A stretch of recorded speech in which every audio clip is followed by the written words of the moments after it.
once again, it is time. God, it's a different day. It's dark outside, so I don't really know what time it is. So what time is it, Prophet? Oh, you don't know what time it is? I don't. It's dark outside. I'm scared. Oh, no. You can't be scared because you know what? Somebody will come off the top rope and help you. I don't think that's helping me. I think that's going to hurt me. Well, it ain't my problem. Hey, guys, welcome to a new episode of Off the Top Rope. Episode 2. Yeah, man. Episode 2. That we are recording very early in the week. Yeah. So, yeah, we won't have Collision or Rampage on this episode, but no. I do have just a little announcement to make. You know what? Go for it. What's the announcement? Okay. Announcement I'm going to make is, so for the next few weeks leading up to SummerSlam, and I know you guys have been thinking that, I've been being unfair to WWE and Impact Wrestling. So I'm going to do the fair thing, and I'm also going to watch them and then give you my take and give you my view. I'm going to take notes. I'm going to watch them, take notes, and I'm going to give them some constructive criticism and rate those shows. And then we're going to carry along to our AEW shows. When Prophet told me he was going to do this, I was like, are you sure you want to do this? I don't think it's a good idea. You don't want to watch bad shows, but, it is what it is. Hey, I'm trying to be the fair one here. I'm trying to be fair. Maybe they have some good stuff in there. Like Impact Wrestling. You know what? It was fun. We can go into it. This is going to be the first review. So I guess I'll just say what the title of the video is in our list, and then Prophet, you can go ahead, and then once you're done, I will say why this was a bad segment. I don't know. You might say why it's a good segment. You never know. The first one on our list is Mustafa Ali confronting new TNA World Heavyweight Champion Nick Ziggler. Good old Nick Ziggler. Nick Nemeth. Yeah, man. So let me give you a little, little lead up to it. So, show starts. Of course, your new World Heavyweight Champion Nick Nemeth comes out. And, he's coming to the ring. And, I know people like to talk about the empty seats in AEW. Mm-hmm. So I'm going to talk about him here in TNA. There was a lot of empty seats there. And there was a whole section that they tried to quickly pan through that was completely empty. So just so you guys know, it happens in every show. It's actually kind of weird because we're watching the video right now. Obviously the people aren't going to be able to see it. But on the floor, it's definitely right behind the camera right there. You can see a bunch of empty seats on the floor. Yeah, and people, when Nick Nemeth came in, funny enough, some people started walking out. So, I don't know. But, as just I'm gonna get to the part of the show. So Nick Nemeth gets in the ring and he talks about his victory at Slamiversary. And, as he was talking about his victory at Slamiversary, he's given a promise to the fans that, hey, he's going to be a fighting champion. He made it a point to say this more than once. And just I'm going to be a fighting champion. And then, talk a little bit more in a few seconds later, because I'm a fighting champion. And as he was going through that, he gets interrupted by Mustafa Ali. Mm-hmm. Which was, it was actually pretty hilarious. Mustafa Ali comes to the ring and literally takes over the promo. Literally takes over. Correct me if I'm wrong. Uh-huh. Mustafa also lost his X Division championship at Slamiversary, right? Yeah, so he lost the X Division championship to Mike Bailey. Oh, so he's And free. Okay. yeah, and I'm going to talk about that later. Talk about Mike Bailey a little bit later. Um, so he takes over the promo, and then he talks about how he was robbed at Slammiversary. At from he got his title taken away by Mike Bailey. He was robbed of his victory, and everybody saw it. And then Nick Nemeth comes back at him and is like, "Hey man, yeah, I know you lost, and I know it sucked, but Mike Bailey kicked your ass." And right after that, and then Nick Nemeth, continues to take the time to remind him how many ways Mike Bailey beat him throughout the thing. There was a back and forth there. It was pretty hilarious between the two. Um, and then Mustafa Ali gets a little serious and he looks at him. He's like, "But you know what? Now that campaign is over, my X Division campaign is over. I'm gonna declare a new campaign for that World TNA World Heavyweight Championship."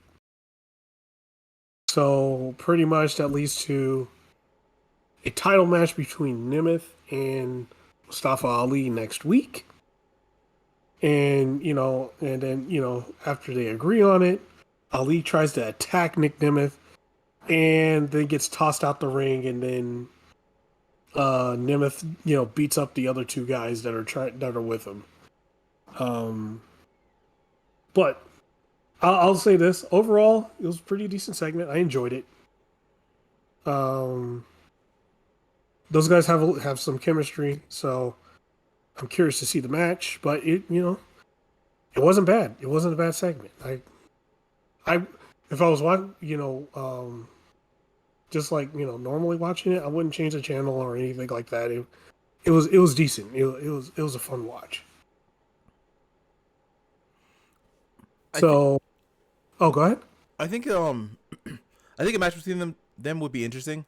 But just like how it sounds like Mustafa carried the promo, Mustafa's also gonna have to carry the match. Nick Nemeth definitely seems like, to me, the person that is very heavily reliant on the WWE system, and I'm not saying that that's a bad thing. I'm not saying that the WWE system is bad. I'm saying the system is really good for making sure people know what to say, and there's no gaps or anything like that, and that's good. That's a good thing for a lot of people. It seems like that's really going to be good for Nemeth.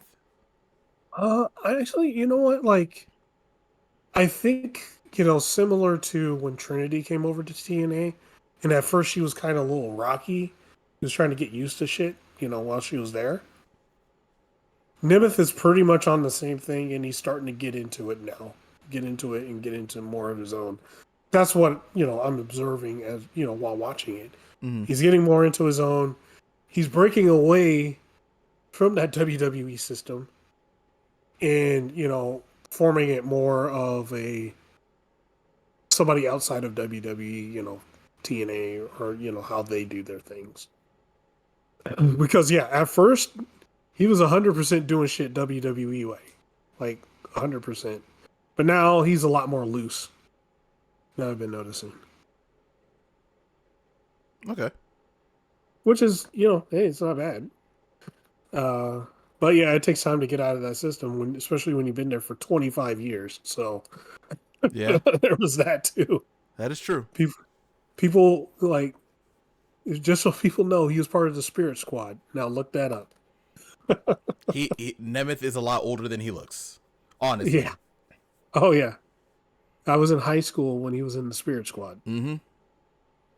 So yeah.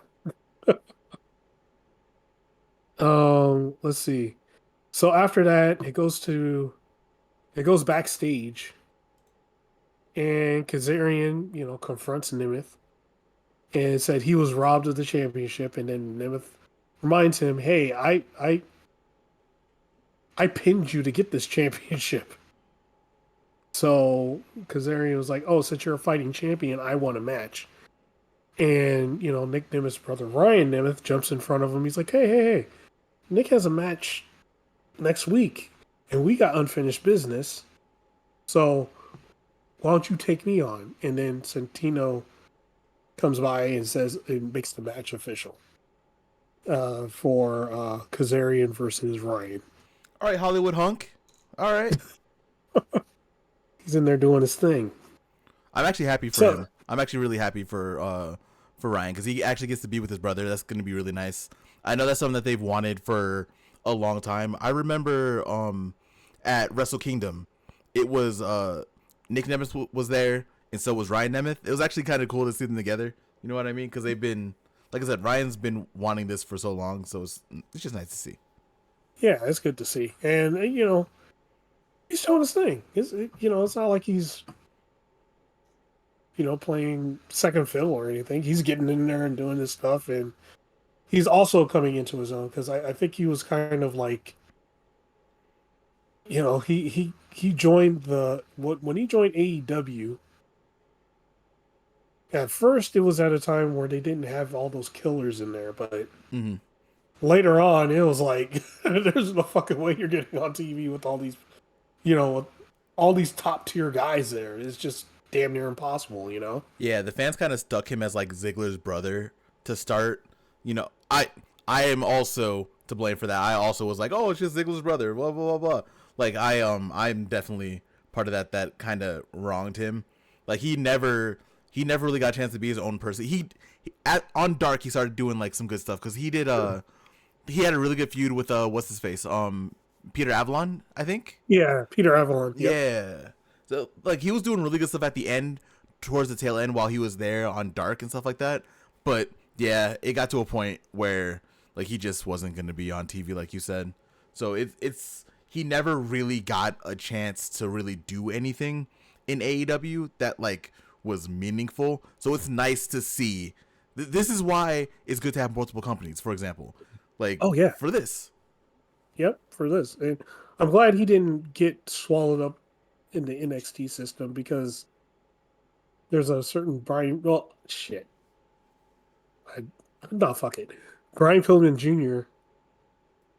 is pretty much being an enhancement talent in fucking in NXT now. Yeah. But that's either here or there.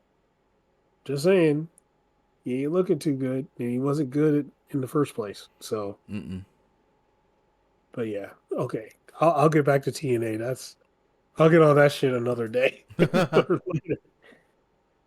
So there's one note I did make though. Like, so those first two segments, it was about 25 minutes in. That's when the first match started. I've noticed that like this isn't just a TNA thing. I've noticed that like AEW's been doing that a lot lately too. Like their first segment will be like talking. It'll be like 10-15 minutes. That's what WWE does. I mean that's kind of just been their thing for years, right? Everyone seems to be adopting that, and that's kind of I in a way I get it because it's a kind of a good way to get like a story going to start the show. I get it. I'm not a fan of it all the time. Yeah. 25 minutes in a 2-hour show is a lot though. Like I said, AEW's been doing kind of the same thing. So like this is just a general wrestling thing right now. It's kind of weird. Yeah, and I'm not sure if it's if I was watching it on because I was watching it on Sling, so it was 25 minutes on the thing, so it could have just been 15 minutes into the show. 15 minutes into the actual show is when the wrestling started. So if I watched it on TNA Plus or something with no commercials, it would have been it probably would have been 15 minutes. Yeah, so it's about the same amount of time as like AEW and WWE does their like beginning promo about the same time. Yeah. So yeah, that first match was Macklin versus Cody Deaner.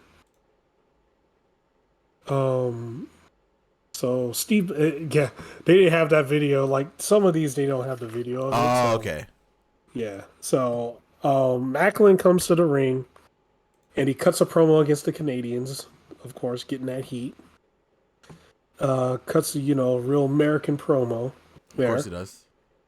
And then at the end he tells Canada to kiss his ass.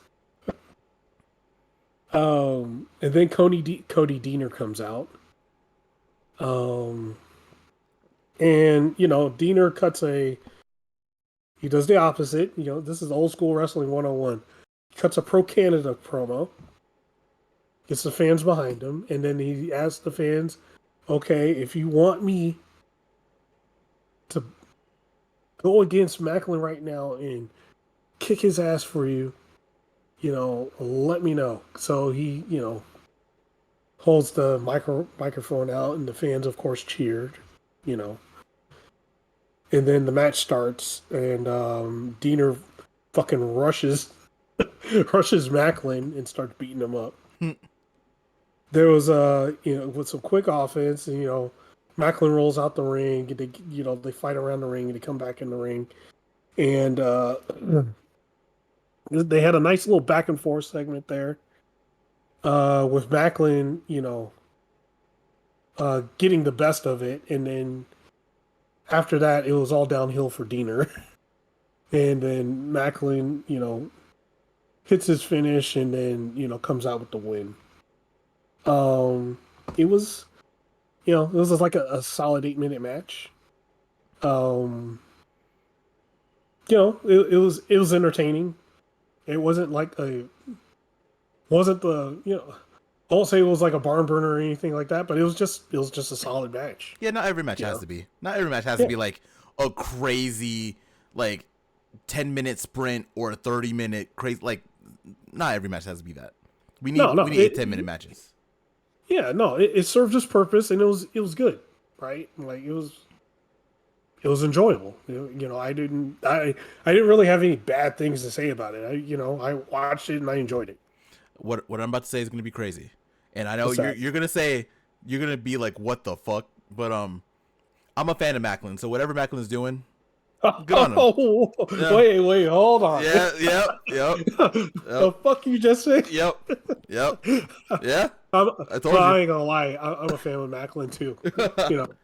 When we saw him at both of those pay-per-views, he was the one guy that on both those pay-per-views when he went against Trey Miguel, and I forgot who the second one who he went against. But either way, that guy was busting his ass both of those matches. He was going in. I didn't know who the fuck he was when I first saw him because I wasn't watching TNA like that at that time. But by the end of the match, I was a fan of the guy because how much he was busting his ass and he was doing, he was solid. He was doing shit I did not expect. I did not expect him to fly outside the ring like that. Yeah, because he's like, Macklin's actually really talented. Like he's good on the mic. He does exactly what he needs to do on the mic. He's really good in the ring. Like he's just his character is also pretty good for him because he's ex-military. So like his whole stoic thing kind of works for him. He's all around just a really good talent. Yeah, he's all around solid guy. Like and the thing too is he works his ass off, and you see it every time he goes into a match, and it's great to see. All right, what's the next segment? The next segment is Sami Callihan segment, and of course they don't have TNA doesn't have half their segments on here anymore. So it's a Sami Callihan segment because he's got a match next with your boy Top Dollar. Oh Lord. So before he got to that, he had a segment. It was called DMT TV. So DMTV, which is Death Machine TV, because he's the Death Machine. Oh, so he has his own little TV show now, like a little talking segment too. Yeah. So his thing though is kind of like, it's trippy because I was watching it and it gave me ECW TV vibes. Well, Sami Callihan, so that makes sense. So, he was doing stuff. He made himself the weatherman. And he was talking about how he was going to kick Top Dollar's ass, and then he was talking a whole bunch of other things and other shit and stuff like that, but as different characters. And then he came back to it as himself, and he was like, "Yeah, now it's time for me to beat his ass." Pretty much is like, yeah, he's getting ready to fight, AJ Francis. So right after the segment wasn't bad. It was interesting. It's one of the things. So I'm glad I watched this episode of TNA because one of the things I was afraid of when one of the times I watched a little bit and when they were doing the NXT crossover stuff and it felt like WWE, is that they were going to lose some of their creativity that they were doing. Like, they literally had, like, a couple of years ago, they had Cody Deaner, like, kill Eric Young, Mm-hmm. So, with the Violent by Design stuff. And, all the stuff that Rosemary and Havoc and all them, all the creative stuff that they're able to do. I was afraid they were going to lose that, but I'm kind of glad that they didn't. They're still their own. They still feel like their own thing. They still feel like TNA. You might have just caught like a weird episode. That might have been what it was. Yeah, I think it was a weird episode. Just like because it was like kind of like a episode where it was a lot of crossovers happening, Mm-hmm. and it swayed one way like hard. It could have also been a thing where like how they since TNA like tapes all this stuff. It could have been like a weird editing thing, and they probably like this happens sometimes where you just like over edit something. It could have just been that too. Like anything. Oh yeah, yeah, no, very true. Like, but I'm glad they didn't. You know, they're their own thing still. So the next match is Top Dollar, otherwise known as AJ Francis, with Rich Swann, and then up top I put poor Rich Swann up there because he's part of Top Dollar now. It's Oh gross. God. That's real gross. Versus Sammy Callahan. There's one more guy with that group too. Um. So yeah, the match starts. Callahan starts by knocking everybody out of the ring. Then he does a dive and he comes back in, gets the cheers from the crowd. Um, then they all, so Rich Swann and the other guy, I forget the other guy's fucking name, but they jump up on the ring apron. He tries to do it again, tries to knock them out of the ring. AJ Francis pops up, he hits Callahan. And then he starts going to work. He starts doing the, beating up Callahan, and then eventually he starts getting jumped by everybody. And and by the end of the match, like there was some interference by Rich Swann, and he knocks Rich Swann out the ring. The other guy comes in, clotheslines him, gives AJ Francis the chance to get up, and he wins with his choke slam. And yeah, and then that was it. He pinned him 1, 2, 3. My note for this match is it was pretty mid, right? Like Top Dollar makes sense. it was probably the worst match on the show by far. Isn't Top Dollar a champion in TNA now too? I think he lost it He lost because it. Okay. he didn't come out with any championship. Okay. So I remember he was like digital media or something like that, right? Digital media championship. Yeah, he was the digital media champion. I think he lost it at Slamiversary. Oh, okay. So the next segment is there was a Rosemary promo. Ooh, and okay. and Rosemary being Rosemary, so she was being crazy as fuck and doing crazy things. And yeah, no, it was just Rosemary. It was just her being her, and it was good stuff. Mm-hmm. It was good shit, as usual. Um, and I guess it's like a little, it was going for like things to come because like she's like popping out like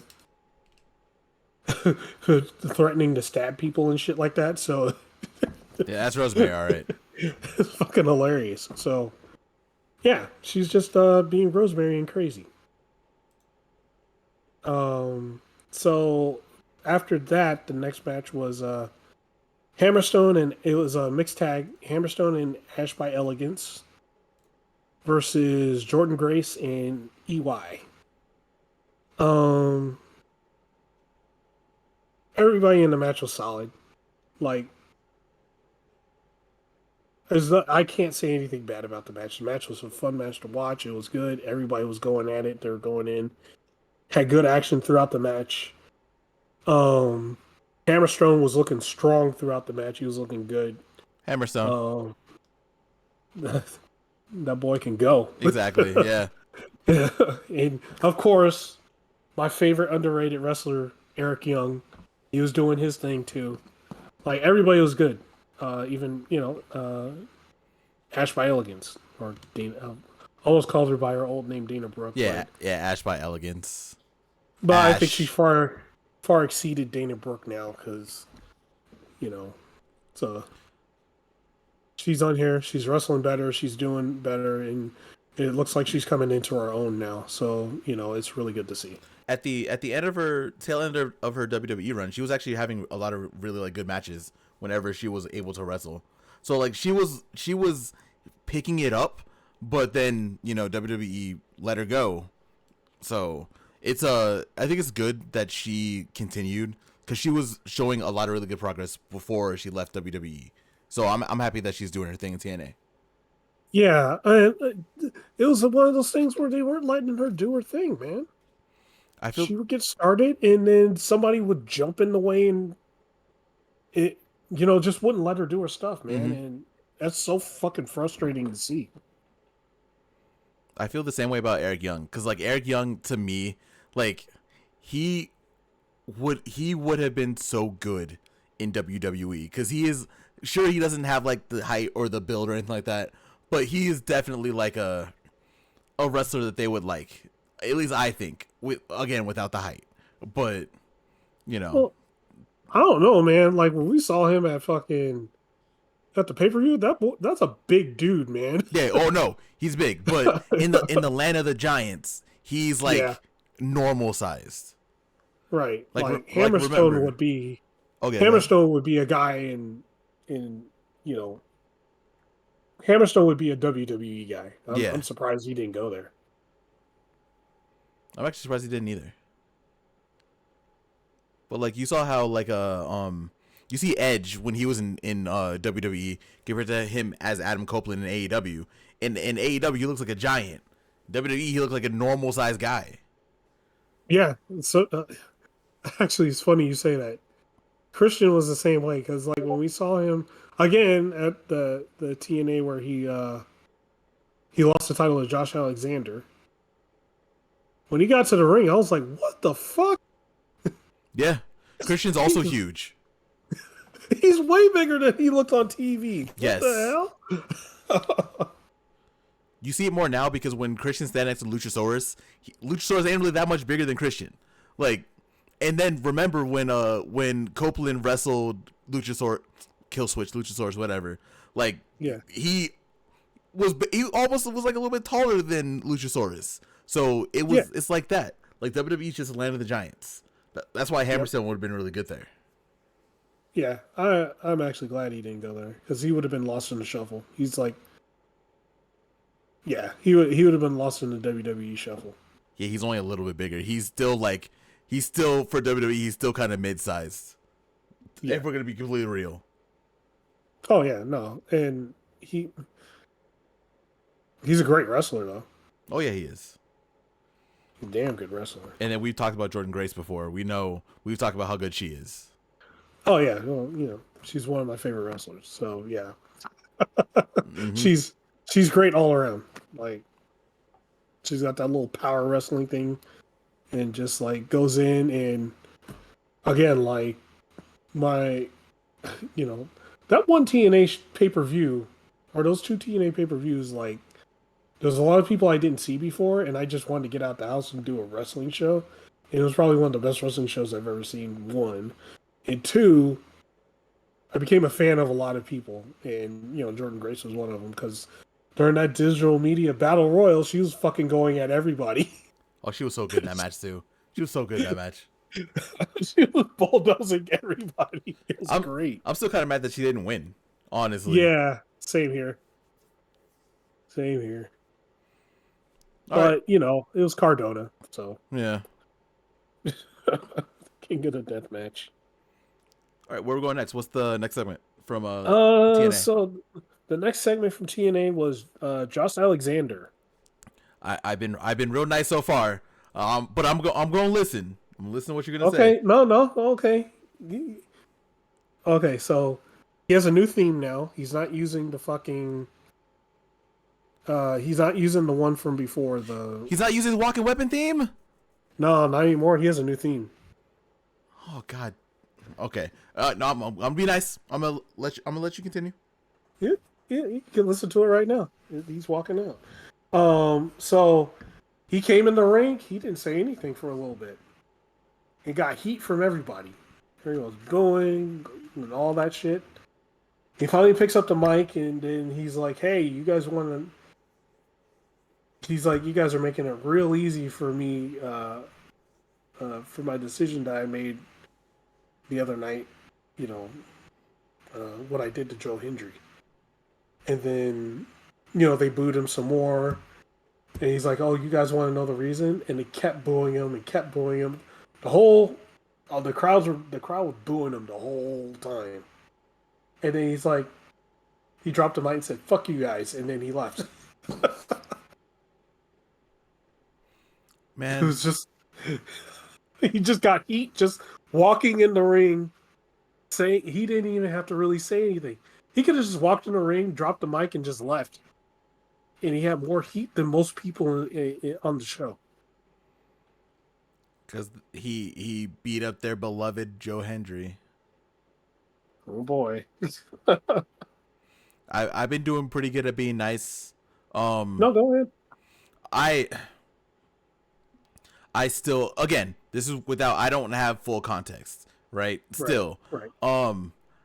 I just don't like Josh Alexander being a heel unless I wish we could have got a reason here, but I think they did a good job with just him standing out there and just taking in, absorbing all of it. So that's cool, but Yeah.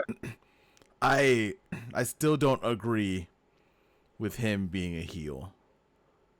I haven't watched TNA, so I don't know like how the landscape is. I don't know if they need Josh Alexander as a heel, but it just doesn't sit right with me. It's like I know people were calling for it before, but it's like John Cena being a heel in like 2014. You know, like it just it's weird. I think they. So, like, just looking at the landscape of the show, it's kind of tough because I think they did need another, just in general, another heel that wasn't one of the norms. And they needed somebody to go against Joe Hendry. I think that's the main thing. They needed somebody that's like a legit threat go against Joe Hendry. Yeah, it makes sense to put one of their best wrestlers against him. Like the whole thing in theory makes sense. Yeah. I am not. He changed his theme though. That sucks. But I'm not one to boo Josh Alexander. I'm just not. Sorry. Yeah, no, he's too good. Yeah. It's like booing Kurt Angle. You can't boo Kurt Angle. Exactly. We yelled "You suck" at Kurt Angle, but we did it out of love. Well, not at first, but eventually it turned into a thing of love. Yeah, but yeah, like Josh Alexander's pretty much the same way. So you can't really boo him. Yeah. Especially all those X Division runs he was doing. They were fucking insane. Although him changing his theme, I guess he couldn't come out to Techno Badass, whatever it was called. That theme is really good. I wish we could play it on this podcast, but we can't. But the theme's good, so I guess it's a good idea to change it away from it if you're gonna make him a heel. Yeah, Still sucks though. It's also because what's his name? Because it's the same theme when he was teamed with Ethan Page. That's what that old theme was. Oh, the North. That's their theme. That was their theme. That was the North's theme that he was using for all these years. Oh, gross. So gross. Okay, so he is using the same thing he was using with the person who's the current NXT champion. That's the old theme. The new theme is just new. Oh, okay. The old theme was the North. Oh, okay. Yeah. Okay. Yeah. So yeah. Let's see. So after this, you remember how I was going to say? Well, I told you we're going to talk about Mike Bailey. Here it is. Uh-huh. So Mike Bailey, he's in the back. He cuts a promo. Ugh. And then the Rascals show up, and they're like, "Hey, you know, one of the first things once somebody did the X Division title did was they put it on the line in a 3-on-3 match. So it's gonna be Mike Bailey, Trent Seven, and one more person versus the Rascals. I think it's next week. Including Wesley. Yeah, including Wesley. But okay, here's my negative. Mike Bailey is a horrible promo guy. Yeah, he's not a talker. He's fantastic in the ring, not a talker. Yeah, he's pretty terrible. He needs a mouthpiece. Just period. Yeah, he's no. He just, Absolutely not. Stop. Whenever I hear him talk, because he had to talk a lot for when he was in Best of the Super Juniors last year, 2 years ago, whenever that was. Whenever he did that tour in Japan, and he just he is so nice, such a nice guy, and he has such a nice tone to his voice, and he just sounds so nice, but just does not sound like an actual wrestler whenever he talks. He doesn't. No, he sounds like he's a sensei, and yeah, that's all I can say, man. Like he just talking sensei talk. Yeah. So yeah, no, yeah, I couldn't get behind it. I know he's great in the ring, but him talking doesn't make anything believable to me. He's like how he Mike Bailey is what people think a lot of indie people are, where they're really good wrestlers, they just don't know how to talk. That's what he is. Yeah, pretty much. Again, phenomenal wrestler. Very good wrestler. Mm-hmm. All right, we can go Okay. next segment. All right, so main event. Main event time. Matt Hardy and ABC versus the System and JDC. And for all you that don't know, JDC is Fandango. I didn't even know that. Yeah, that's Fandango. I thought he changed the name from Dirty Dango? Yeah, no, he's JDC now. Okay. So, match starts out. Matt Hardy's only in there for about 30 seconds. Makes sense because he can't wrestle. My boy he's he's struggling getting to the ring, my man. He's struggling. Yikes. He ain't walking too good, man. Like, I don't know. You could see it even when he's like doing his wrestling and stuff like that too. Like, something shot. Like either his knees or his hips, something. Because of the way he's standing, it's just weird. Yeah, I mean, he has been doing this like 30 years. He locks up with, I think it's Myers. He locked up with Myers first. Took him over to the corner. Tagged Ace Austin, and then they proceeded to do quite a few tag moves in the corner to Brian Myers. Oh no, yeah, it was Brian Myers. Yeah. Mm-hmm. And they were getting some offense in, and then the System took over. forgot the girl's name. She's half of the Knockouts champions, Knockouts tag team champions, but she jumped up on the apron, and then the system got in there and started getting the upper hand. And for a little bit, Ace Austin was getting the shit kicked out of him, and the system kept doing some interference stuff to beat the crap out of him. Literally keeping Matt Hardy out of the match as long as humanly possible. So midway through the match, Moose came in. And when he came in, they threw Ace Austin outside the ring, and they were all about to beat up Ace Austin. And then, you say his name, and he appears.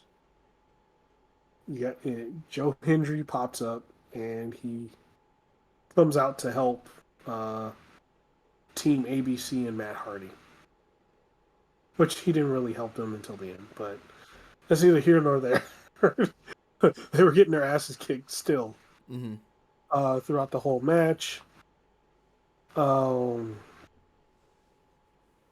it was literally either Ace Austin or Chris Bay getting thrown in there, and they were just getting beat up by the system. The system was cheating. Their system was cheating, doing their thing. And eventually, Chris Bay finally tags Matt Hardy. Matt Hardy clears the ring, of course. Mm-hmm. Gets that, that fiery hot tag. Clears the ring. And then he starts fighting JDC. And he has JDC in the what the hell is it called? The Twist of Fate. And right when he's about to do the Twist of Fate, Moose jumps in the ring. And he's about to, he runs to try to spear Matt Hardy, lets go of JDC. JDC gets speared by Moose. And Joe Hendry comes in the ring, knocks Moose out. So Hardy picks up JDC, does the Twist of Fate, tags Chris Bay. Chris Bay does the splash, and Team Matt Hardy and ABC wins. I just want to say, overall, it was a fun match. It was a solid match. It was next to I'll just say this overall, that was a good match. It was one of the better matches of the card. Had a lot of fun watching it. They kept Matt Hardy outside the ring for reasons. Mm-hmm. They kept him out of the match, and then let him get his big moves in at the end. And send everybody home happy. I'll say overall, the show, if I was gonna give it, let's see, am I gonna do out of 5 or out of 7, or out of 10? We'll do out of 5. I'll give it a 3.5. It was a solid show. It was fun to watch. The down points, Top Dollar, Sami Callihan match, and Mike Bailey talking are the main two. Were the main two kind of downers for the show. But other than that, the show was pretty solid. That's good to hear. So you already said you're going to be watching TNA anyway. If you weren't reviewing it for the podcast and you just happened to watch an episode, would you tune in next week for TNA? Actually, you know what? Here's the funny thing. I would. It's good. Yeah, I would tune in next week. Because they did set up they did the smart thing, and they actually set up matches, right? Mm-hmm. So we know Mike Bailey is going to be in action. The World Heavyweight Champion is going to be in action. We know possibly that. So the feud with Jordan Grace and Ash by Elegance is still going on. There's still stuff going on with the system, so we're going to see them probably next week. Mm-hmm. Macklin is probably showing up next week too. So yeah, there wasn't really they set up a lot of stuff. So and to boot, they also have solid wrestling. So it's not like when the guys were wrestling, the shit was terrible, right? It was like it was actually good. Yeah. Minus AJ Francis and Sami Callihan. But the rest of it was good. I think with that, I think we're good to move on to Dynamite. Yeah, let's move on to Dynamite. All right. The first segment was we talked about talking. We talked earlier that AEW's been doing it a lot lately also. We had a segment with MJF. Yes, we did. Yes, we did. In that segment, MJF basically talked a lot of shit about Ospreay, about people in Nashville. He talked funny enough, he talked shit about the international championship that he had just won. He went all in and said that this is for your indie flippy shit. He didn't really say that, but he basically said that. And then proceeded to throw away the international title and revealed the AEW American Championship. Yeah. So yeah, he revealed that the AEW American Championship. He threw away the title just like Alundra Blaze did on Nitro Mm-hmm. when she threw away the WWF Women's Championship. Yeah. But like there's some other things that happened too. Like he slashed Osprey's tires so he couldn't get to the arena. Oh yeah, that happened like right before the promo. Yeah.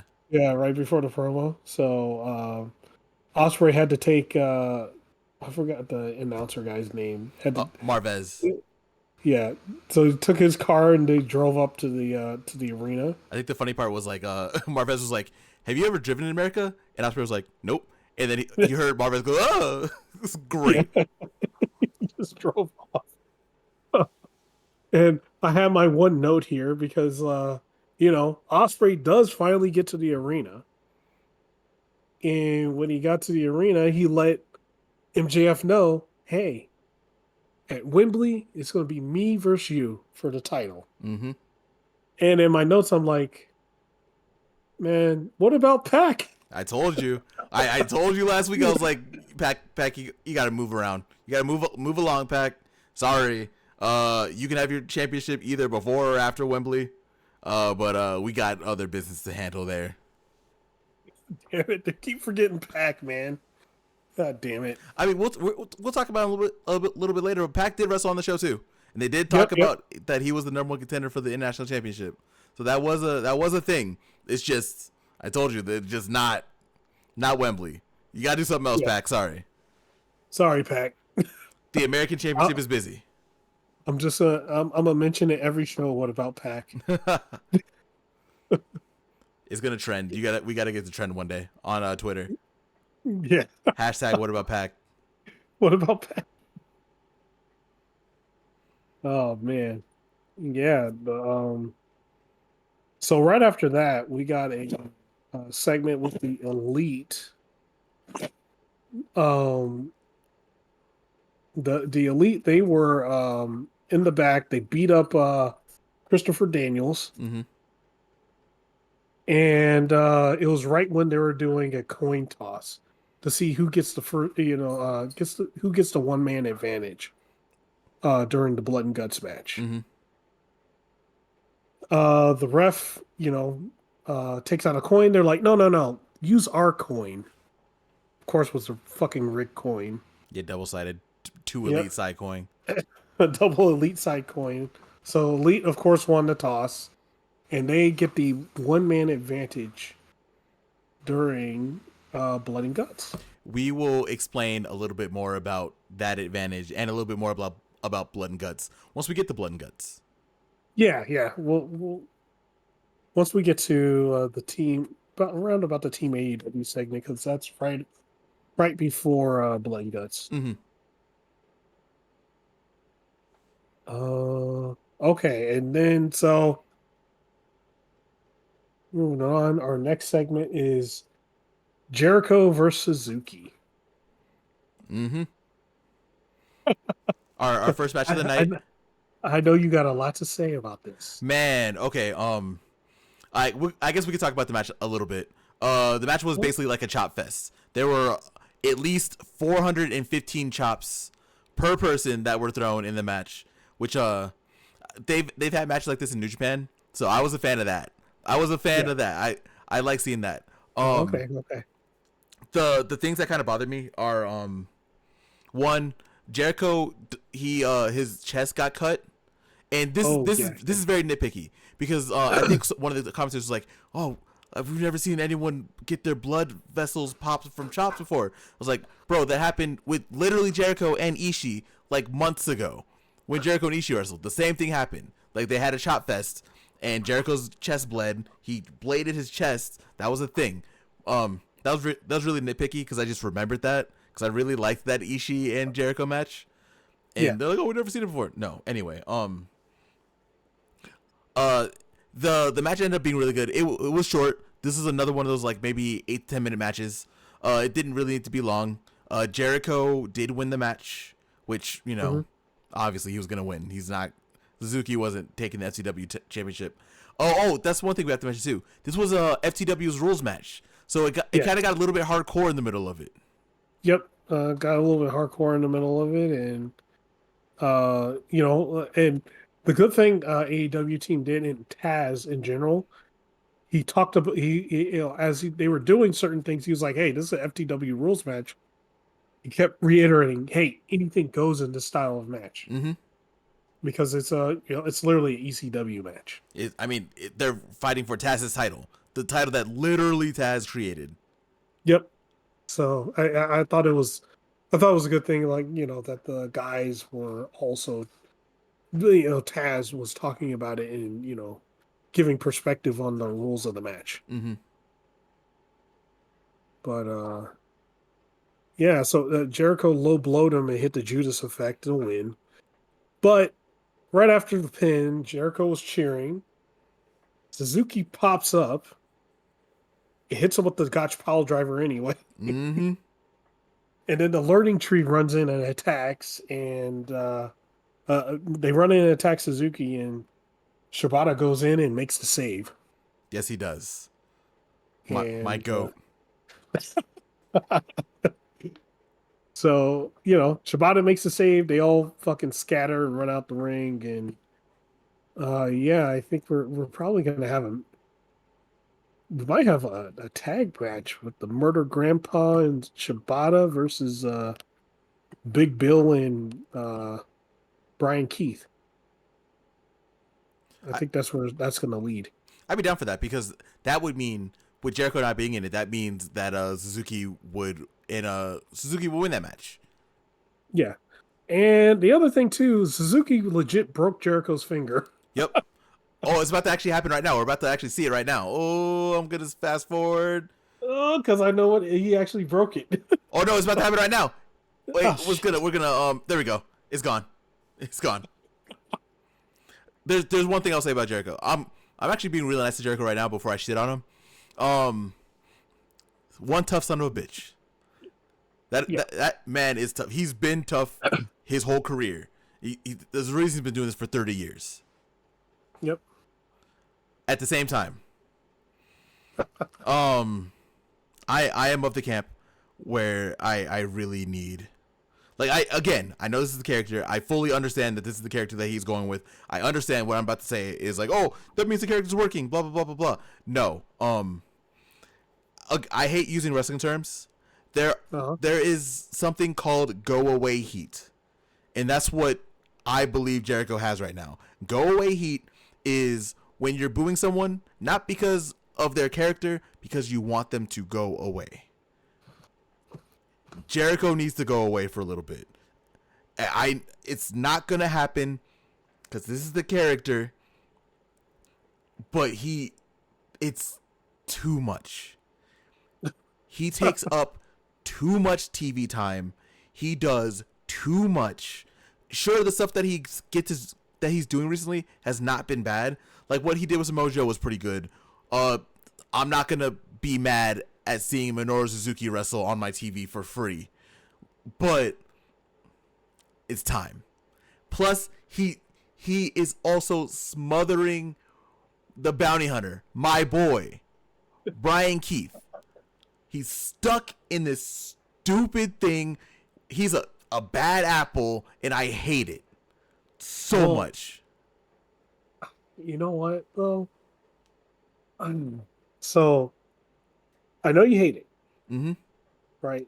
But I'm going to point out the other part of this, too. Before he joined Jericho, he was not on TV at all. I know. He would show up and then just get his ass kicked, and then he just wasn't there. He wasn't on TV at all. Yeah, I know. So I can't be mad at it. And the fact that, because like how things go with Jericho, he literally chooses the people. Yeah.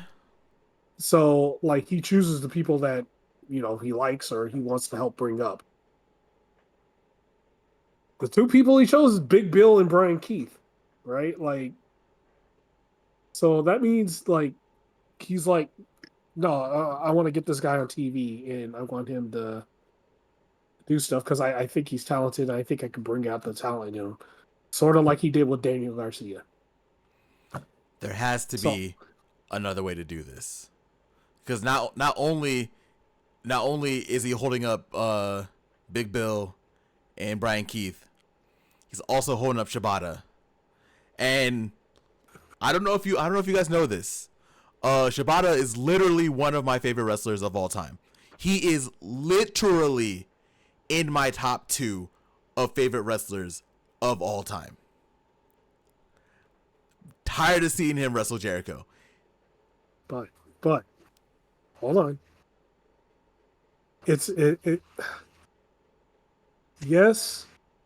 I'm tired of seeing him wrestle Jericho, but he's on your TV every week. He was on TV before. But he's on it now, even more. But he's with Jericho. I know it's with Jericho, but I'm just saying he's on it even more now. You know what Shibata could be doing right now? Wrestling for the Ring of Honor Pure title? Yeah. He'll do that later. He could be wrestling for the Ring of Honor World title. He could be... There could be a thing with him in the TNT champion. There could be a thing with him in the International Championship. There could be so many other things. He could just have a feud for not a title.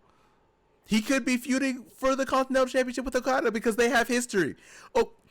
Okada was the last match that he had before he had to retire because he literally almost died. Could be doing that too, but anything. Well, the thing with Okada, and we can get into that right now, the Okada with the Continental Championship. Mm-hmm.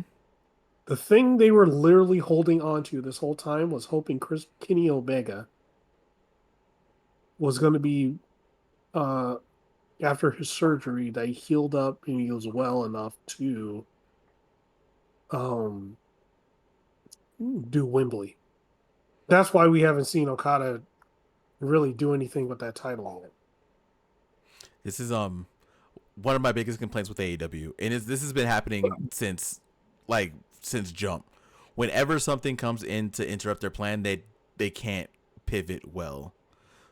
Kenny Omega probably won't be good until like 2 weeks after All In. If that, because he had the diverticulitis surgery. Like, who knows how long that could take? Oh, no, like at the earliest it would be 2 weeks after All In. Because they said it was like a 4-month recovery, so yeah, either way, he was like 2 weeks off. If he would have got it sooner, then he would have been able to, but yeah. Damn it. AEW to learn how to pivot. Yeah, got to figure it out. Because I think we'll talk about it during the Blood and Guts match. But there's there's some things that are bothering me right now about what's going on with certain titles that are in the hands of certain people. But we'll talk about that when we get to Blood and Guts.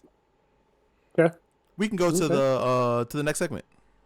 Okay. Next segment is Willow Nightingale.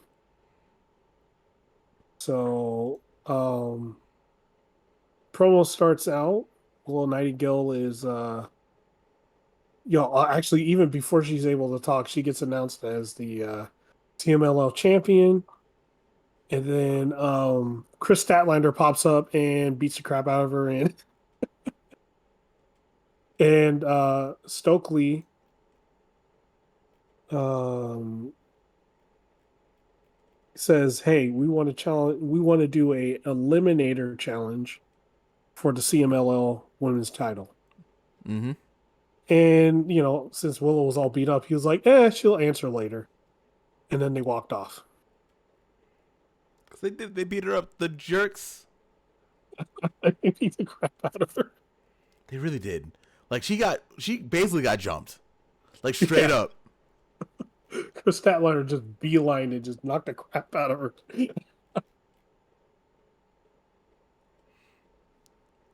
That was Yeah, that was the segment. Yeah, that was all that segment that was, was it. honestly. That was all that was. And then right after that, they had a portion of the Daniel Bryan segment that was I think it's part of an online only segment, but they played the last part of it, and it was Jeff Jarrett showing up and pretty much telling Daniel Bryan to get his head in the game. Bryan Danielson. God damn it, Bryan Danielson to get his head in the game. And that he was pretty much mentioning, he was like, yeah, you're already thinking you're retired. Your head isn't in the game. You just think it was going to be nice to be there. And with that mindset, you're already thinking that you're going to lose. We need you to get your head in the game. I'm a be honest. Remember a couple weeks ago when I was saying that I don't care what Danielson does, that he just needs the title. He can win. He can have for a week. Yep. I take all that back. Oh, why do you take that back now? I take all that back. I don't want Swerve's title reign to end. Even if he gets it back in a week, I don't want it to end anytime soon. I really don't. Yeah, we need the Hangman Swerve payoff. Yeah, we do. We do. I'm happy that Danielson is wrestling at Wembley for the world title. I'm not gonna I know some people are kind of jumping off the Danielson should be in the main event train right now. I'm not. I'm happy that he's there. I think he should be in the main event. I was thinking before I wanted him to win. Now I don't. I have changed my mind there. I don't think he should win. Okay. The match is gonna be great though. Oh, the match is gonna be fire. It's gonna be damn good. It's gonna be damn good. Yeah, I like the segment. I like the segment. Of course, guys haven't realized I am a fan of Jeff Jarrett also. Can we talk about how great this has been? Because there was a point a year ago whenever it was that Jeff Jarrett and Jay Lethal were basically challenging for damn near every title, and they were on TV like almost all the time. Yep. There was a point that people were really, really upset that Jeff Jarrett and Jay Lethal were on TV all the time. I'm just gonna say this: fuck those guys. Yep. Okay, Jeff Jarrett is literally. He doesn't get enough credit for it, but he's probably one of the best professional wrestling minds in the business right now. Oh, easily. I can say the same for Jay Lethal, but on top of that, Jay Lethal is probably one of the best fucking wrestlers out there. Easily. So people are going on bullshit that was proven false, for one, and two, people just like to hate certain things and they just go with it. Yeah. There's no reason to hate either of those guys or dislike those guys. they're fantastic at what they do, and yeah, they deserve anything and everything to get. So yeah, I'm on that boat. So if y'all like it, fuck y'all. We can we can say this. Jay Lethal has not wrestled a match on any of the shows that we've talked about since we've been doing this podcast in any form of the podcast. Since we didn't, you know what? Yeah. No, he wrestled at Daly's place. Against who? He was in that battle royal. Oh, The Ospreay one. That shit don't count because he didn't win.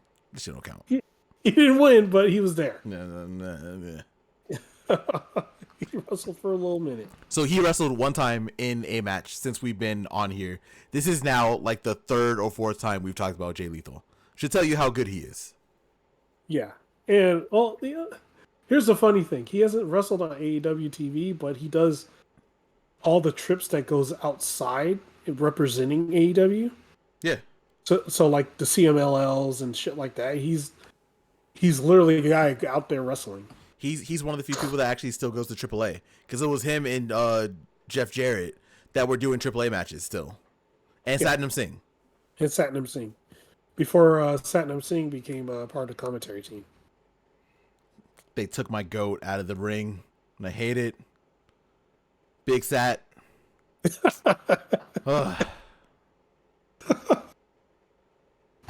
Hey, he's doing announcing and stuff now. Well, not announcing, but he's doing commentary now. He had them 2 Rampage matches, and they found out that he was too powerful. It was going to be undefeated, and just wait. Took him off. See, he'll be back to team with Omos. Omos jumping ship. We're gonna have Satnam Omos. Let's go. Well, it won't be like a jumping ship. It'll be like a You know what? Let me not say that. I actually won't say that. I'm gonna move on. I am very happy. Well, I'll go back to what I was actually gonna say before. I'm very happy for this resurgence for Jeff Jarrett. I really am. And this all started with the Owen in that promo from a few weeks ago. Just Jeff Jarrett is very good at what he does for a reason. Like, he was born into this. He knows what he's doing. Yeah. Jeff Jarrett is probably one of the best assets that AEW could have because they have a very solid wrestling mind that is not warped or corrupted by anything else like anyone else is doing. Yeah. He's great to have there. Yeah, for sure. Like, I can't say enough good things about him. So, yeah. I'm actually sitting here watching this promo. I think we can move on because I was actually gonna sit here start watching the promo. I don't think we have to do that. I think we can move on to the next segment. Yeah, next segment: Britt Baker versus Holy Shida. I don't think we have to break down this match. I don't think we have to. I think the match is okay, but yeah. Britt is rusty, really rusty. This is like this was part of my notes. Like she's like really rusty, and like as I was watching more, I was like, Britt needs to be on TV every week getting that rust out. Okay, I have a question for you, and this might be a rude question. What's that? Is it rust, or is it just the fact that she was never able to wrestle at a high level to begin with? Well, she was compared to where she was before she stopped. It's rust. Looks about the same to me. I'm not gonna lie. But the thing is, though, those 10 months she was gone, that division is like leagues better than what it was. Yep. And Like, it's not just like a couple people, it's the entire division. yeah, the entire division like completely stepped up. So yeah, she's like, I don't know, like I hope she can catch up. But now it's at a point where You can't just talk your way out of it. She was to me, she was never at a level where she would be able to catch up anyway. She was never that great of a wrestler to me. There's a reason. Jesus Christ. There's a reason why when Jamie Hayter showed up, Jamie Hayter was the one who got a lot of attention, who was in the ring wrestling a lot. Because Jamie Hayter is the shit. She is legit. Britt, for all the good that she has done for the women's division, she is easily one of the faces of the division. She was literally the first woman signed to AEW. But she just was never on the level of everyone else, even at that time. She was good. She was the best on the mic in the women's division. She was probably like above average in the women's division as a wrestler. But now, when you have even like lower tier people like Sky Blue and I don't want to say Queen Aminata's lower tier, but the people below her are crazy right now when it comes to what they're doing in the ring. I wouldn't say they're low tier. I would say the mid card came up, right? Yeah. Like, this was something we talked about a long time ago. Mid card was the word I was looking for, and I couldn't get it. Yeah. It was something I think, yeah, it was way before we had the pod. We were talking about one of the main problems in AEW at the time was they didn't have mid carders, right? Mm-hmm. Now they do, and actually, all those big carders can be on the could easily switch and get to the higher part of the card, the upper part. Yeah, they have the same good problem that the men's division has. The men's division in AEW had so many, well, has so many star-studded people that at any point anyone can jump through any division. The women's division now is that. Yeah, and because like you look at the current, like, let's just even look at the world title, right? The women's title, right? Mm-hmm. So the people you got for the women's title right now, Mariah May, she's not even close to Mariah May. I'm sorry. No. Tony Storm, again, not even close. Nope. What's her name? Serena Deeb. No, she can't keep up with Deeb. Deeb is literally the best technical wrestler in the women's division. So yeah, no. Yeah, no. The one you just mentioned, Queen Aminata. She's not at her level. Shit, like even watching one of the people I give the most shit because I like for the longest time she wasn't improving, but now she's like really good. Red Velvet.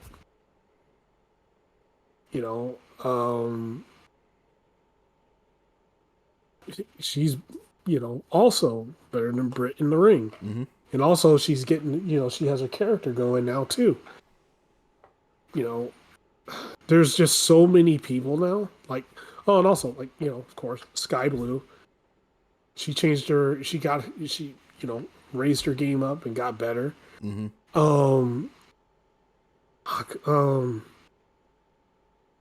When she comes back, Julia Hart. Basically, see, here's the thing. You have basically named like 80% of the women's division. And you've mentioned them all being better than Britt. And we haven't even talked about Mercedes. Right. We didn't have to talk about Mercedes yet. That's the thing. Mm-hmm. And then you have Mercedes. And,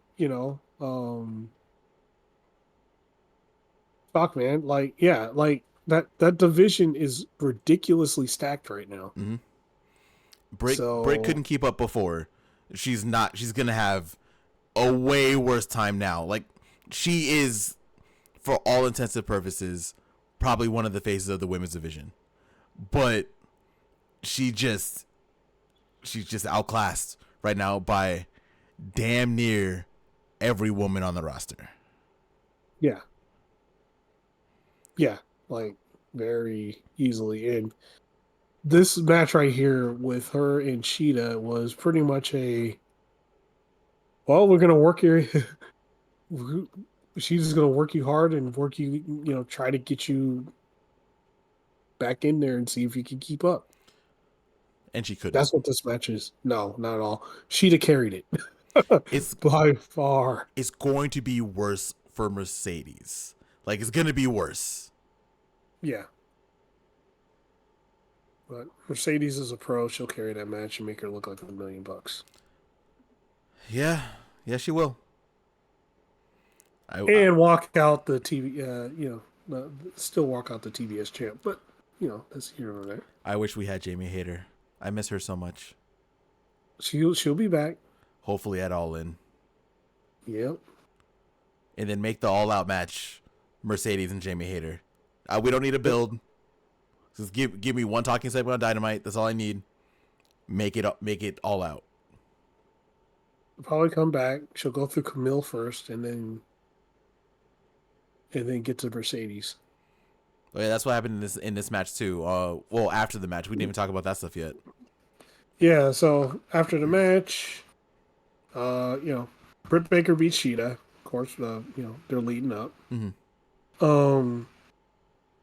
And Mercedes comes down and interrupts Britt Baker's victory. And, while Britt Baker is,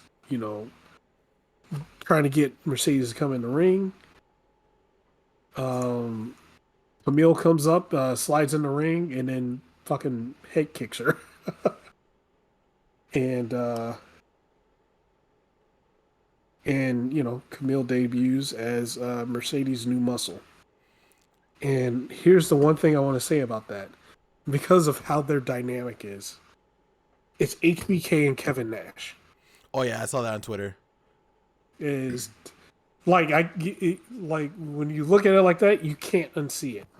And I think that's kind of cool. We gotta this isn't Dynamite, but we did get like a little thing from Comic-Con between Britt and Mercedes. Yeah. And that's where they officially announced that it's going to be Britt Baker and Mercedes at for the TBS Championship at All In. Mm-hmm. But it was cool because Mercedes was dressed up as Poison Ivy, and Camille was dressed up as Bane. Mm-hmm. They were in the Comic-Con spirit. Yep. Shit, everybody's in the Comic-Con spirit. Shit, Death Before Dishonor, the infantry were the X-Men. Yeah, that was kind of dope to see too. Also, I'm a very big fan of the infantry, so that works too. Yeah, same here. Yeah, so yeah, that was cool. Yeah. The one thing I take away from Comic-Con is did you see the video of Mercedes showing up, and then she was saying she asked 2 questions to Britt. The first one doesn't really matter. The second one was how does it feel that you're never going to be better than Mercedes Moné? And did you see the reactions of the people on the panel? Oh, they were like, ooh. Yes, Swerve and Tony Storm both turned away at the same time. And Swerve had sunglasses on, so you couldn't really see his eyes. But his eyes were pretty much the same as Tony's, where they just bug-eyed. And Swerve just kind of took his coffee and was kind of sipping it. Yeah. Hilarious. It was hilarious. Hilarious. Because they're like, oh, shit, yeah, she is right. But damn. You can't say nothing. But she has a point. You're wrong, but you got a point. Also, we need to talk about this too. We already talked about how good Mercedes has been on the mic, right? Mercedes right now, she looks like she's having so much fun. Yeah, you know who it reminds me of? Who does it remind you of? Reminds me of Adam Copeland. Mm-hmm. He came to AEW and is happy as hell doing everything he wanted to do. Went so crazy, he broke his own leg. I knew he broke something the second he jumped off. He jumped 15 feet and landed on his feet at 55 years old. He should have just splashed him. I don't know why he didn't. but he decided to land on his fucking feet. Or maybe that was accident. He was trying to splash him, and then he just landed the wrong way. I don't know. Because he is like 10 feet tall. So and then wrestled on a broken leg for 10 minutes. Yeah. He should be at Wembley. Damn it. Yeah, he should. It should be him versus Mercedes for the TBS championship. Oh my God, no. What the hell is wrong with you? Yeah, that'd be too easy for Mercedes. You're right. Oh my God. Jesus. But yeah, this segment was great. I think we can move on. Yeah. The next part, the next one was it was a short clip of the Patriarchy. Not much to say here, but like Nick Wayne is doing Christian shit now. Mm-hmm. Yeah, it's pretty hilarious. He was talking about the dude's father. He got Christian while holding all three of the trios championships. Yes. He gave the mic, basically the mic, proverbial mic, over to Nick Wayne, so he could talk about the Royal Rampage, which has happened now. But we're not gonna talk about it because neither of us have watched Rampage yet. And yeah, he went over to Kip Sabian and was like, "Oh, why are you always following us around? No one cares that your dad is dead." And Kip was like, "What the fuck, man?" Oh man, it's so good. But the part that is so damn good is Christian is such a dickhead. He's like, yes, all three of the trios titles are my titles. Bro can't even hold them all. Like he had two on one shoulder, one looked like it was about to fall off, and he had the other one on the other side. And Christian's fantastic. He's so great. Yeah, he's so good. That's another one. I mean, he has left WWE before, but you can tell he's also having a good time. Yep. He found something, and oh man, it's gold. It so is good. Gold. It's so good. But yeah, we saw Nick Wayne acting like his father, talking about dead fathers. And yeah, that's really all the segment was. It was just prepping up for the Royal Rampage. Yep. Oh, I guess to explain really quick what the Royal Rampage is. Royal Rampage is basically a battle royal, but in 2 rings. Yes. There you go. That's it. Oh, so it's like it's not. What is it? Oh no, War Games is in 1 ring. Well, no, War Games is the caged one. Yeah, War Games is like caged and they're in the 2 rings, right? So what AEW's been doing, because they tape Rampage after Dynamite, they've been doing this now for a couple years, which Royal Rampage is really fun. They'll basically do a battle royal in 2 rings because they have the 2 ring setup because they're filming Rampage after Dynamite.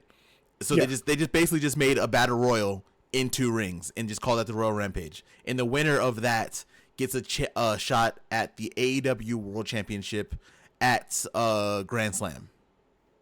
Yeah. So I was trying to think of, because WCW used to have the same thing, a battle royal in 2 rings. Yeah. I don't know what they called it, but yeah, it's basically the same thing. Yeah, I forgot what they call it, because again, I always got it mixed up with War Games, because it was they usually ran around the same time. Back then, so yeah, that's pretty much what AEW does. Like they have War Games on Dynamite, so they can do the cage, they can do all that kind of good stuff. We'll talk about that pretty soon, actually. And then after, just like how WCW did, I think it was like flipped. WCW did we'll just call it the Royal Rampage for the sake of just naming it. Like WCW did the Royal Rampage first, and then like their main event would be the War Games match. Like basically in WCW, both rings would be taken up at all times. AEW doesn't really do that. They split it between their 2 shows, but it's on the same night because it's all taped on the same night. Yeah. Yeah. No, it's good stuff though. I'm glad they're doing stuff like that. Oh, we can actually talk about that really quick, because I know who won the Royal Rampage, which is going to be hilarious to you. I don't know if you saw it. Oh, no, I haven't seen it yet. Do you want me to tell you, or do you want to wait to watch Rampage? No, go ahead. The winner of the Royal Rampage was Darby. Of course, it was Darby Allin. Darby literally wrestled in blood and guts, and then 10 minutes later came out and did Royal Rampage. Oh my god. This crazy ass dude. Insane. You can't hate Darby Allin, dude. Yeah, so Darby is challenging whoever is going to be the world champion at Grand Slam. Which is why it kind of makes sense to keep it on Swerve so we can have Swerve and Darby. Plus, they also had a segment earlier in the night that we'll talk about in a minute also. Oh, yeah, we're almost there. Mm-hmm. So, okay, let's get to that real quick. The next match was the man who has been forgotten, Pac, versus Boulder. My boy, Boulder. Boulder's dope, man. Like, I was watching the match and I was jotting down. So my one note is Boulder is surprisingly agile. That man, look, I know a lot of people don't really know about the Iron Savages, who they are now. I forget what their name was before. It's escaping me. But Bear Bronson and Boulder were great. Oh, Bear Country. Bear Country, right? There it is. That's it. Yeah. Bear Country. Yeah, no, like Boulder, holy shit, that guy is agile as fuck. Yes, and he shouldn't be. No, he almost looks like Otis. Like, to give people a visual, Otis is just like a large meatball with legs, just walking around. This guy is just like that, but he could do flips, and it doesn't look right. It's so great. It's great. I've been a fan of the Iron Savages. They do like a little bit on Ring of Honor. They've been on Collision here and there, like, on and off. Like, they're like that kind of team. Every time I see them, I'm so happy. Every time. Man, they're getting on TV, so there's nothing wrong with that. Exactly. Yeah, he's about to do that shit right now. Look, flip, bam. See how easy that looked? So easy. I know the people watching, you're not gonna be able to see it because we can't show it because AEW would literally wring the neck of our small channel. But if you have a second, you can look up Pac versus Boulder, and you'll be able to see it yourself. Yeah, it's so good. But Pac hits the Brainbuster, wins pretty much. It was like a 3-minute match. Mm-hmm. And everybody forgot about Pac. Pac's like, I guess I'm gonna have a title match at some point in time. So there's that. He's gonna wrestle for the American Championship in a couple weeks. It'll be fine. He's gonna get his shot, but then he's gonna have to move around. Like I said, it's time. Sorry, Pac. They got more important things right now. No offense. I'm gonna hashtag it for you, Pac. So maybe TK won't forget you again. I'm gonna hashtag what about Pac. So man, he's gonna get it at he gonna get a shot. Just not at Wembley. But they did say he's the #1 contender. They said it. So everyone is aware. It's just they moved away from Wembley. As they should. Look, man, Ospreay and MJF are gonna wrestle for an hour and a half. Oh shit! Yeah. Pac gotta move for a bit. Pac has another match. He'll wrestle somebody else. But we're gonna get that like 95-minute international championship match. Yep. Let's see. Okay, so our next segment is the Team AEW segment. Mm-hmm. And pretty much right before, this is getting closer to Blood and Guts, they're talking about it. Team AEW ain't on the same page. They all hate each other for one reason or another. Well, everybody hates each other except Mark Briscoe. Mark Briscoe, he's like, he even says in the whole thing, he's like, hey, I don't have any fucking, I don't give a shit what you guys are talking about. I just want, I'm ready to do this match. So we all got to get our heads in the game. And Mark Briscoe is the one that brought everybody back together. That's a good leader. But, pretty much he was on the side, he was the leader because Swerve, the second Swerve was about to declare he was the leader, the Acclaimed was like, yo, we remember the shit you did to us before. And, and they started bringing him. Swerve's like, you really going to bring this shit up now? And they start, trying to get into it. And then Darby was like, oh, no, I remember the shit you did before, and I don't like you. Well, yeah. And yeah. so,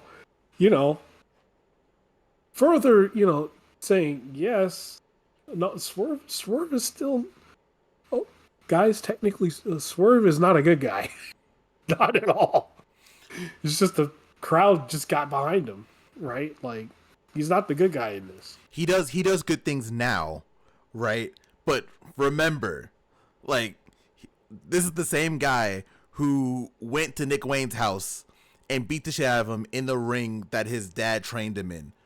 Basically, like, left 2 tons of Nick Wayne's blood in that ring.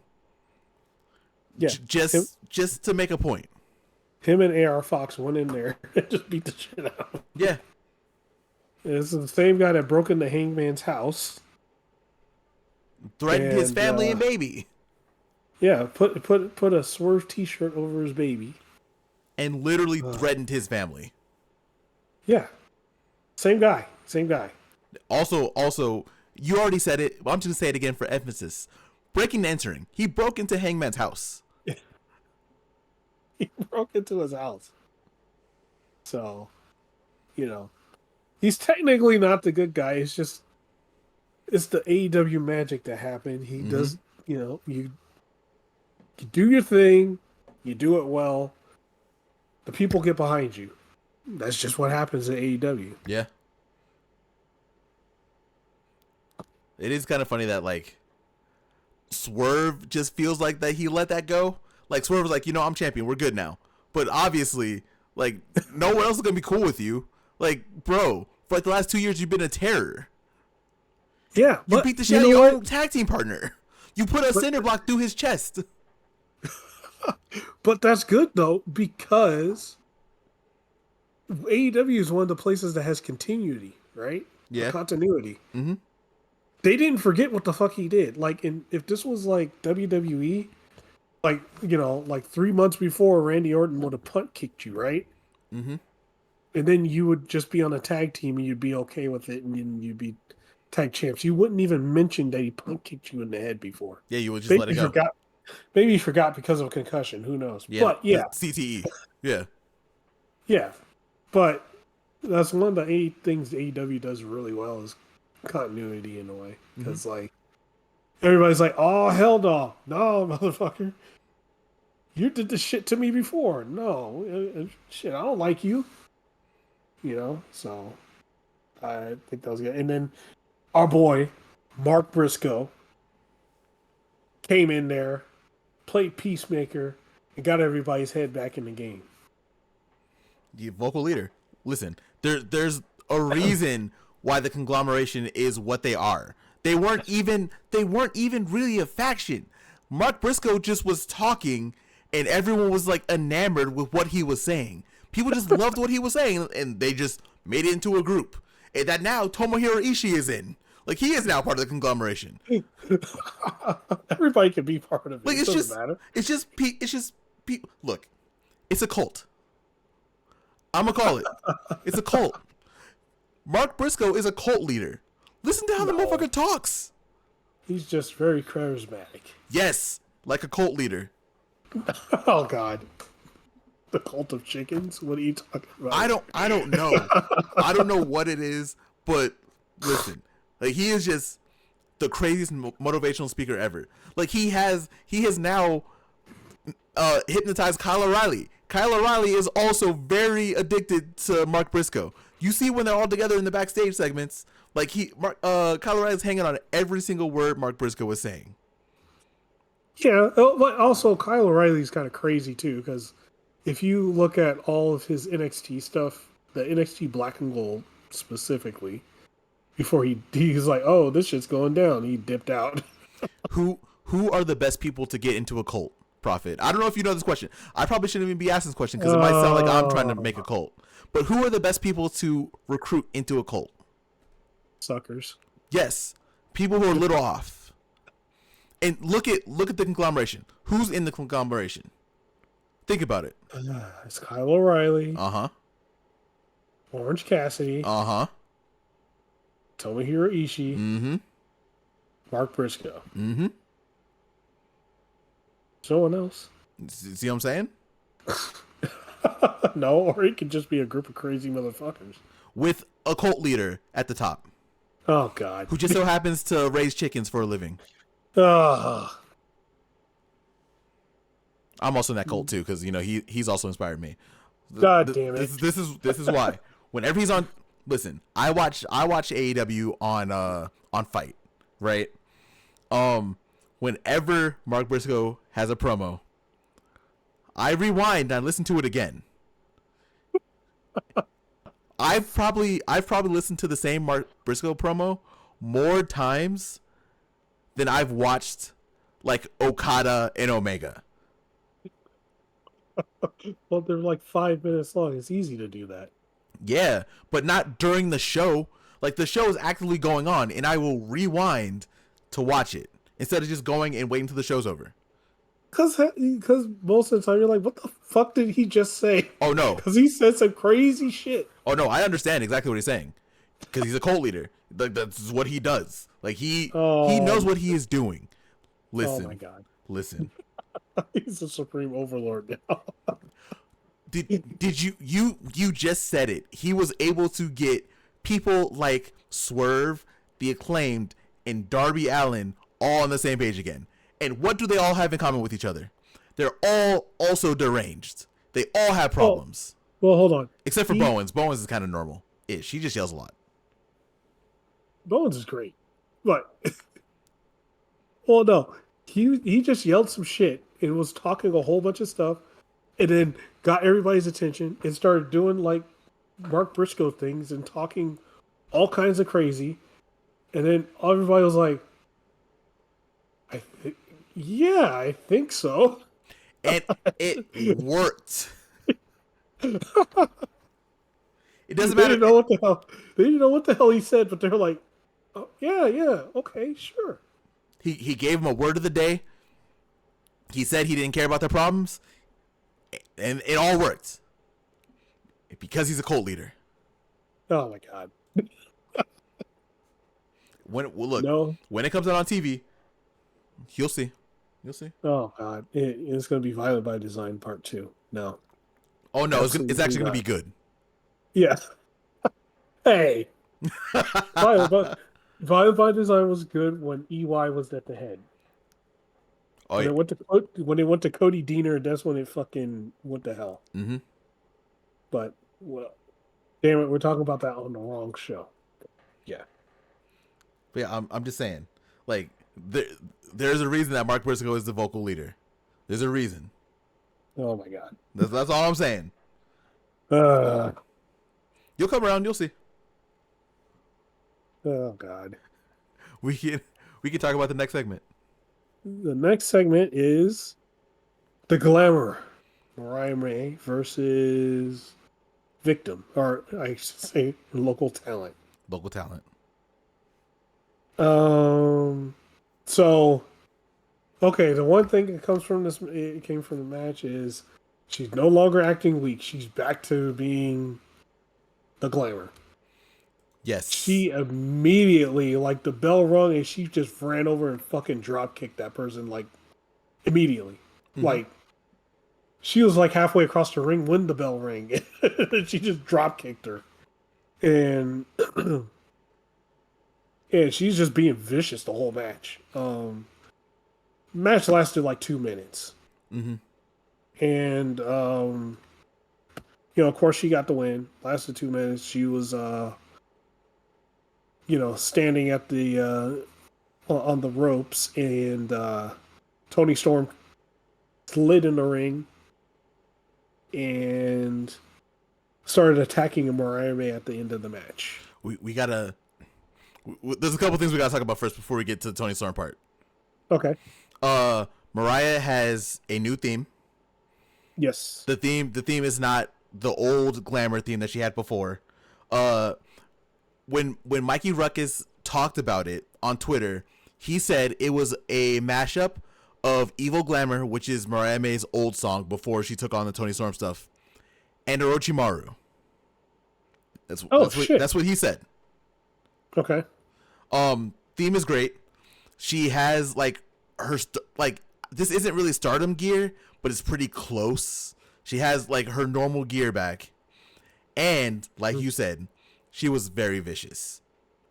Yeah. She was she was beating the shit. I felt real bad for local talent in this one. I'm not gonna lie. Not I. You know, she was wearing red too, so you know what that means in Star Trek, right? Yeah, victim. Well, yep, done. Yeah. Then Tony Storm's music hit. Mariah May's looking at the entrance, and she starts laughing, and then Tony slides in. But when she slides in, she has a very, very vicious face on. Like I was a fan. Yeah. Oh yeah. She was like, she had that face of she was betrayed, she was pissed off, and she wanted to get revenge. And the one thing she yelled is, "Are you ready to die? Because I am." Yes. The first thing that we heard her say since coming back, and she screamed it, "Are you ready to die?"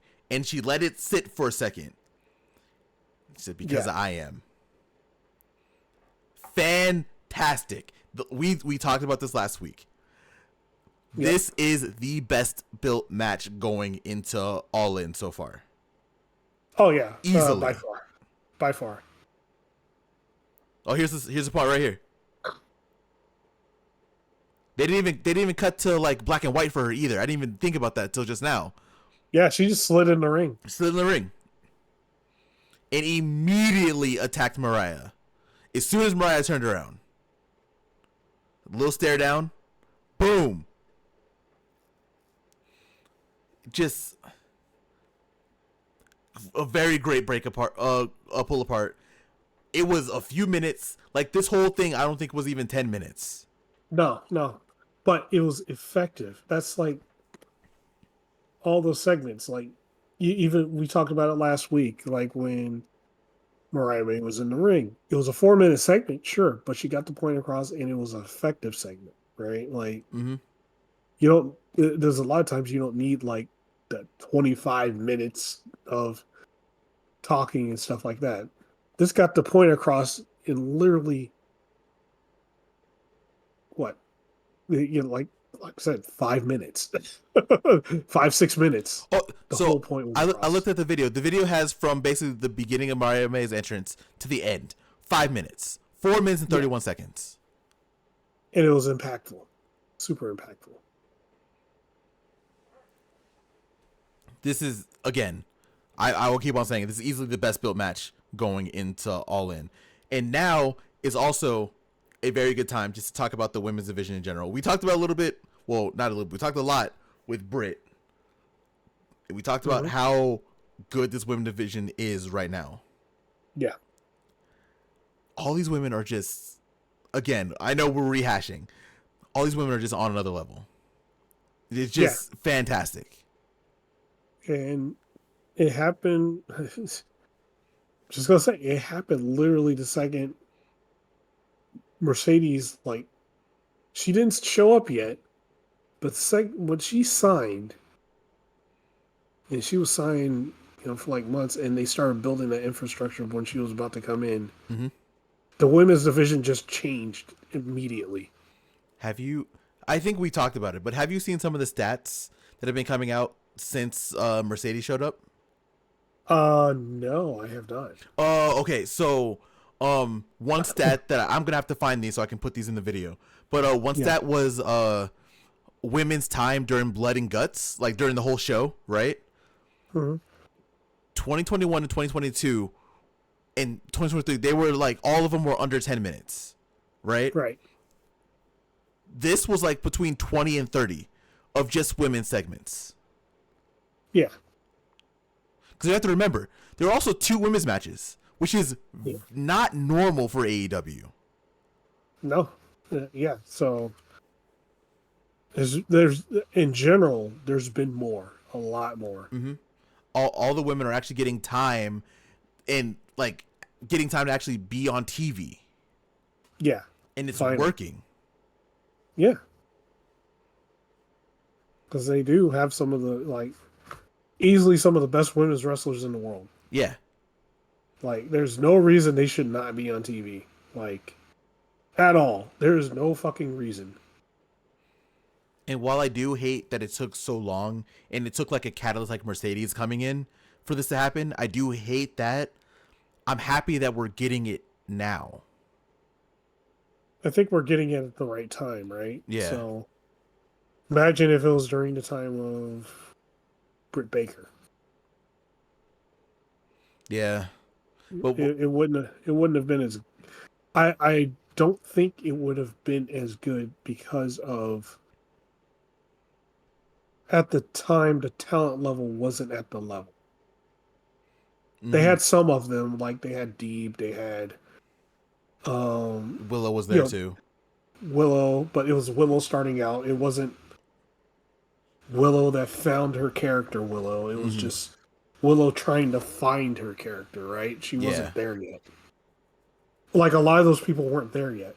So it was kind of like a powder keg. Everybody started finding who they were and finding their character, and bam, the Mercedes thing happened, and it all like gelled at the right time. And here's the thing that people aren't thinking about. Also, we're still missing a couple people. There's still a couple people that aren't here. Yeah, there's still people that aren't there. Mm-hmm. In both divisions. Yeah. So right now we're at a point where they can, the women, now that they have the time, they also have the talent.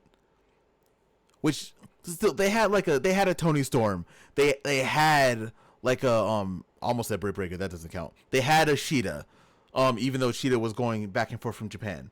Like, they had people like Nyla Rose. They had people. It just, I do wish we could have got this before, but I'm happy we're getting it now. Yeah, I'm happy we're getting it now.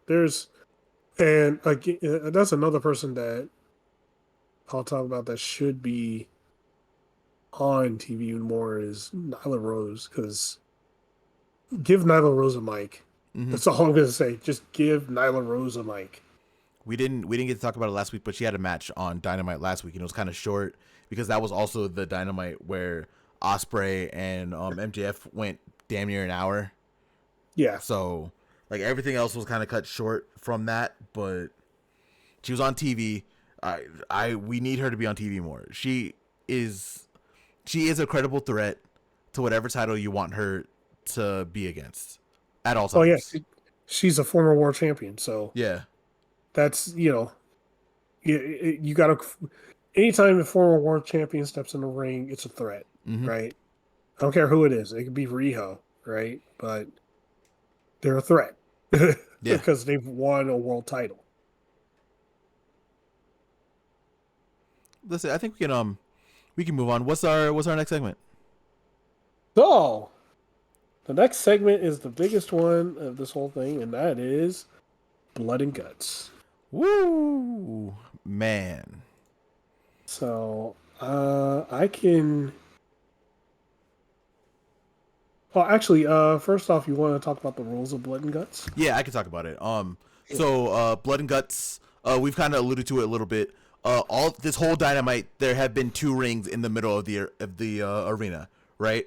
What Blood and Guts is the 10 people who are in the match. It's basically a big cage match, right? It starts 1-on-1, and then every like 2 to 3 minutes, I forget what exactly the time was. I think it was like 2 to 4, somewhere around there. No, it was 5. It was 5 minutes. Every 5 okay, minutes. Every 5 minutes, another person comes out. We talked about the elite having the advantage. What that means is, whenever a person comes out, is 1v1. the next person that was going to come out is going to be an elite person. So no matter what, up until it was 5v5, the elite are going to have like a man advantage until it was 5v5. It's also no disqualification. Anything goes. Chairs, tacks, tables, anything that you want, you can have in the match.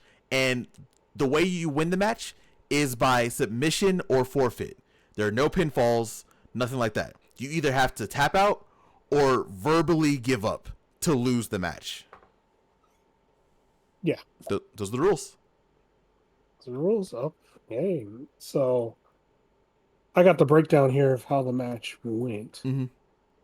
So the first two people that got in there were for Team AEW, it was Darby Allin. And for Team Elite, it was Jack Perry. Great first pairing, by the way. Yeah, the very first pairing that was in there. So the match started out, they were fighting in the crowd. Yeah, they didn't even get in the ring yet. Yeah, they didn't even get in the ring. They were just fighting all over the place in the crowd. So when the 5 minutes came up, the next person that came in for Team Elite. for Team Elite was Nick Jackson. Mm-hmm. And he entered in with a chair and a suitcase. Yep. One half of the AEW World Tag Team Champions. Yep. And pretty much it was the next 5 minutes was them beating the shit out of Darby Allin. Mm-hmm. Yes, it was. Then they fucking beat the hell out of him for the next like 5 minutes. So the next person, person number 4 was Mark Briscoe. And of course, Mark Briscoe came in and he cleaned house. Vocal leader, yep. So God damn it. So he came in, he cleaned house, he was beating up everybody. They started to turn the tide. And then the next 5 minutes, popped up and entrant number 5 entered, and that was Matt Jackson. Mm-hmm. The other half of the AEW World Tag Team Champions. Yep. And he enters in with the suitcase also. Mm-hmm. And of course, the tide turns. Like Briscoe was trying. He was trying like hell to defend against being outnumbered, and he was doing it for a good bit. But Darby Allin was pretty much out. Yeah, that's what's gonna happen. Like in for the audience, for blood and guts matches, whenever you're a man down, like you're just gonna be at a disadvantage. Like the person that's gonna be coming in is always gonna be fresher. While you're at a man down, your people are also just kind of weakened down from getting beat up before. So that's why the elite cheated to get the advantage. That way, it was hopefully for them it would be easier to win the match having a man advantage. Yep, and it would. And then when the final guy came in and the match actually started, they can like get the quick pin and victory, right? Yeah, they have the advantage since they had the advantage. So, entrant number 6 was after the next 5 minutes went by was Bowens. Mm-hmm. And Bowens goes in. And Team AEW starts getting the advantage again. And at this point, there was a spot where Darby Allin had a skateboard with tacks. And he jumped onto one of the Bucks with it. So he jumped on the mat. Yeah, he jumped on the mat. Mm-hmm. And I think this was also the point, too, where he was doing the monkey bar thing, where he was like, they put, I think it was Jack Perry on the table. He was on the very, very top of the cage, and he was climbing, and then he did the coffin drop from the top of the cage. That happens a little bit later in, but yeah, I think that happened later. Yeah. We're actually gonna see it in this video, not now, but like probably in like the next 10 minutes. Yeah. So after that spot, number 7 comes in, and that is Okada. And Okada is, I'll call him Mr. Untouchable. He's the one that was the least scarred in this match and got hit the least. He did the same thing happened to Anarchy in the arena. Like actually, you know what? In this match, he did get hurt. We will talk about that a little bit later. I'm gonna tease it because Okada went through it, man. I'm telling you, he went through it. But we'll talk about that a little bit later once the moment happens. Yeah. So Okada, he gets in there, he starts cleaning house. Being one of the best wrestlers alive, yeah, it makes sense.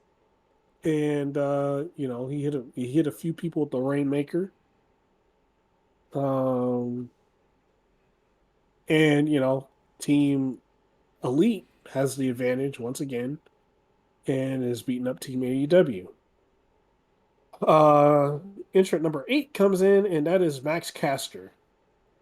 And so Max Caster comes in. Team AEW starts getting the advantage. And there's some things that happened. Oh at no. This point.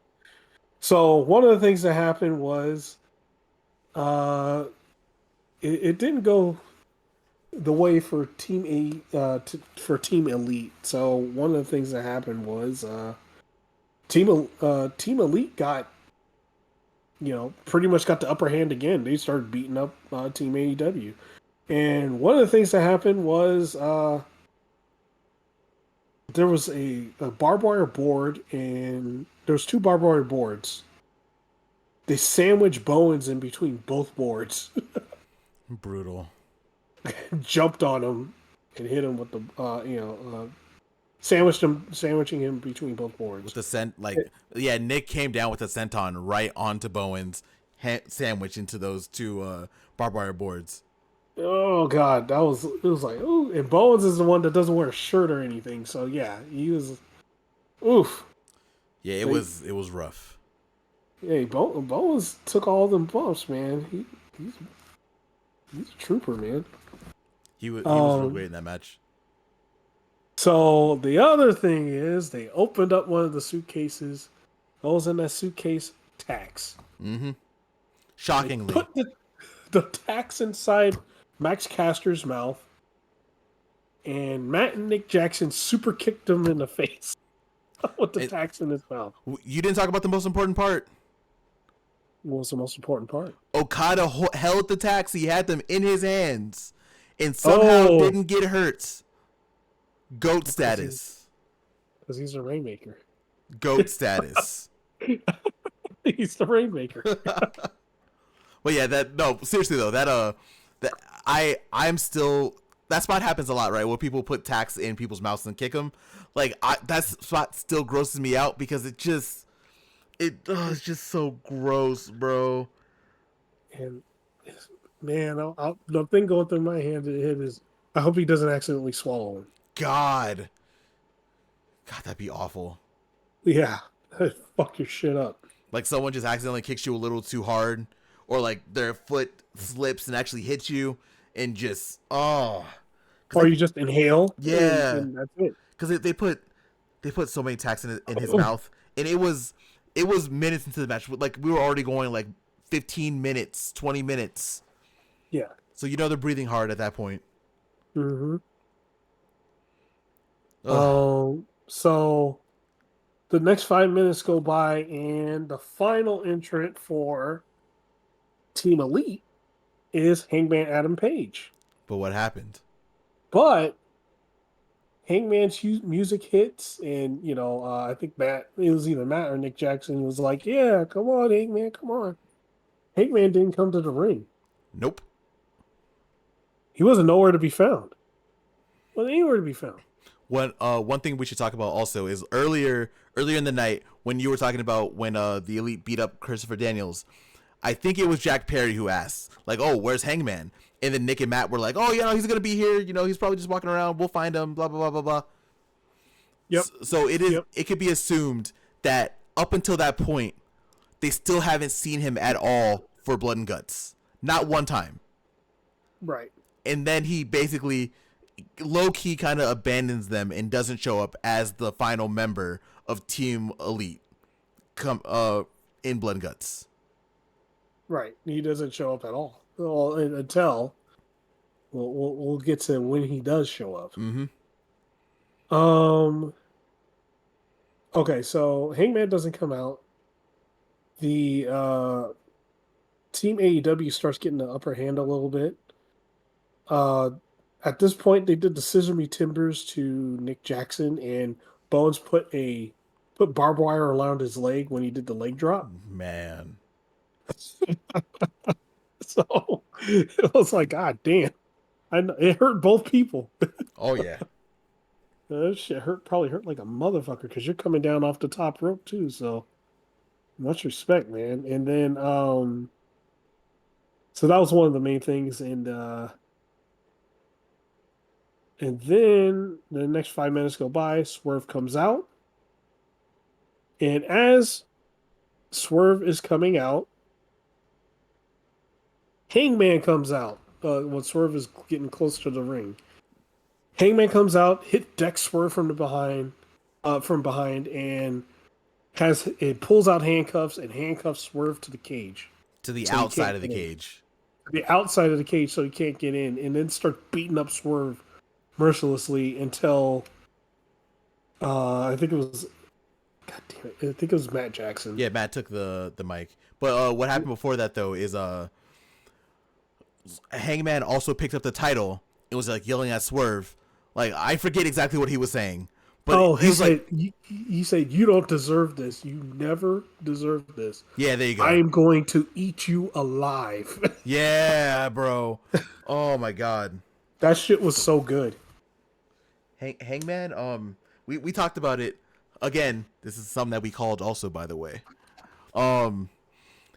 We were talking about how Hangman's dynamic was with the Elite coming up into Blood and Guts, and like again, this is what Hangman is so good at. He's good at little subtle stuff. Like we talked about it last week, where we didn't even notice him push off Matt until we were literally in the podcast watching the segment. Yep.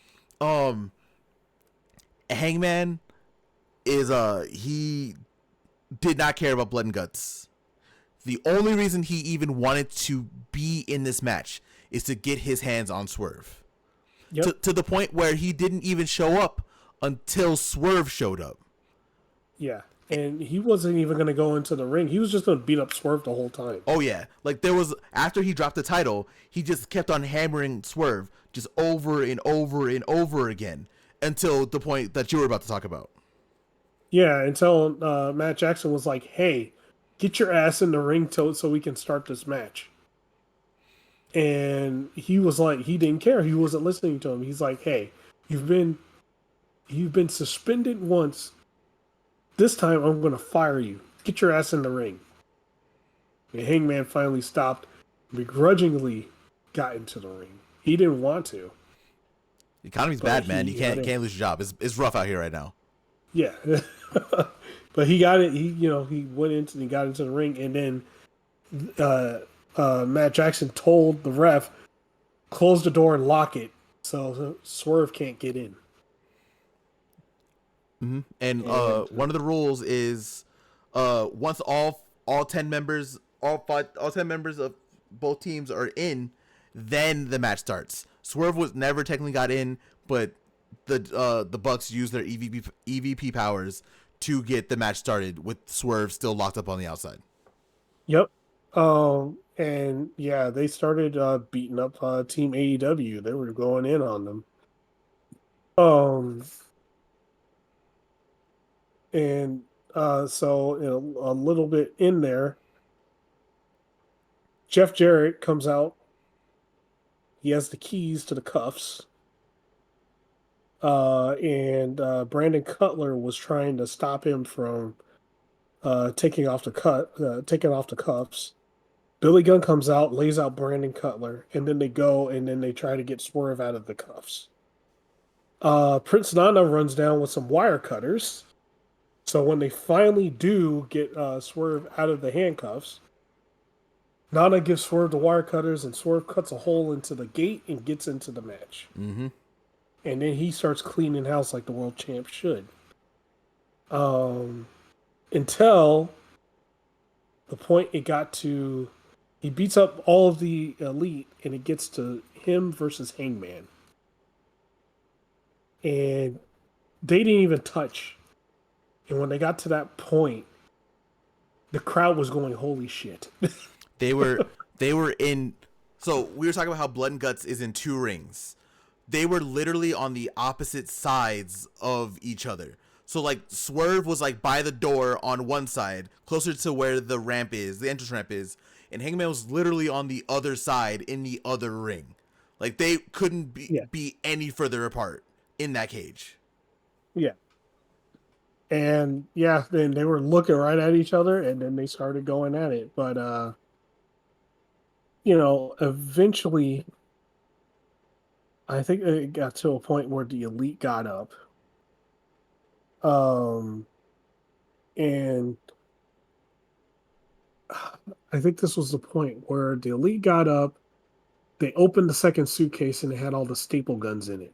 Yes, sir. Swerve had one staple gun, and all of the elite had the other ones. For And go ahead. for people who don't know, this is actually a callback to the Swerve and Hangman Texas Death Match, because that match had staple guns involved in it. Yep. And so what happened was all of the elite start staple gunning Swerve, Ugh. and Swerve was laughing.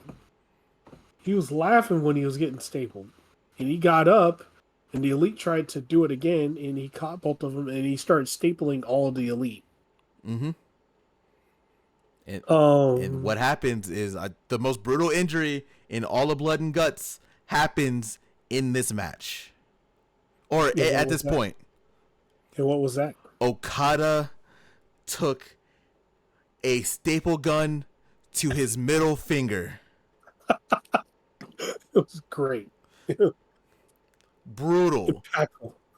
Just it was crazy. Like, no, it didn't matter that there were already like 5 people bleeding in the match. No, it did not matter that people were getting like hit with barbed wire. No, it did not matter that Swerve got like barbed wire in his face. None of that mattered. Okada had a hole in his middle finger. Yeah, he had to get stitches. It was wild. What we're saying is Okada somehow has had a Blood and Guts match and an Anarchy in the Arena match, and has not bled, did not take a table, did not do anything hardcore, and only left with a little staple mark. And let me tell you, the hole that was left in his finger is so tiny, it looks like a pore. It's like a little bit bigger than a pore. Yeah, yeah. GOAT status. It's the goat. Oh man. So at this point, shit goes into chaos and people are everywhere, right? One of one of the other big spots that happened was the tables got there was a Matt and Nick Jackson were stacking up tables outside the ring. Mm-hmm. Bowens beat up, I think it was Nick Jackson, and then he started climbing up the cage. And Matt Jackson, him and Matt Jackson are fighting on, they climbed up and they're like still hanging on the cage, and they start fighting each other. They're wailing on each other, fighting each other, and Matt Jackson gets the upper hand. Slams Bowens' head against the cage. Bowens flies off and goes through both tables. And I was like, damn. They thankfully it landed perfectly. There was no mess up. Like, Bowens couldn't have landed safer. We're gonna have to talk about like some safety stuff, quote unquote, a little bit later. But it's good to bring that up now. It was very safe. It was very fine. It's literally right after this. Yep. Yes, it is. So it goes back to the ring, and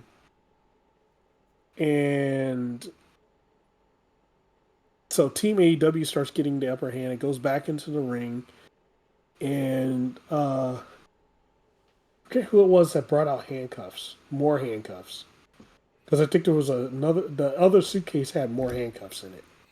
Actually, I don't remember who it was either. Hold on, we can find out. I think it was either Mark Briscoe or it was. Oh, look who it was. It was Briscoe, all right, the cult Oh, leader. okay. Of course, he had handcuffs.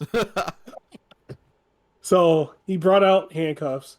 He handcuffed one of the. I think it was Nick Jackson. Yeah, one of them. I don't remember which one either. He handcuffed. We'll just say Nick Jackson to the rope. Oh wait, no, it was Matt. It was Matt. Oh, he handcuffed Matt to the rope, and then they beat up Jack Perry, and then they handcuffed him to the cage. And this is where the this is where the shit starts happening. Mm-hmm.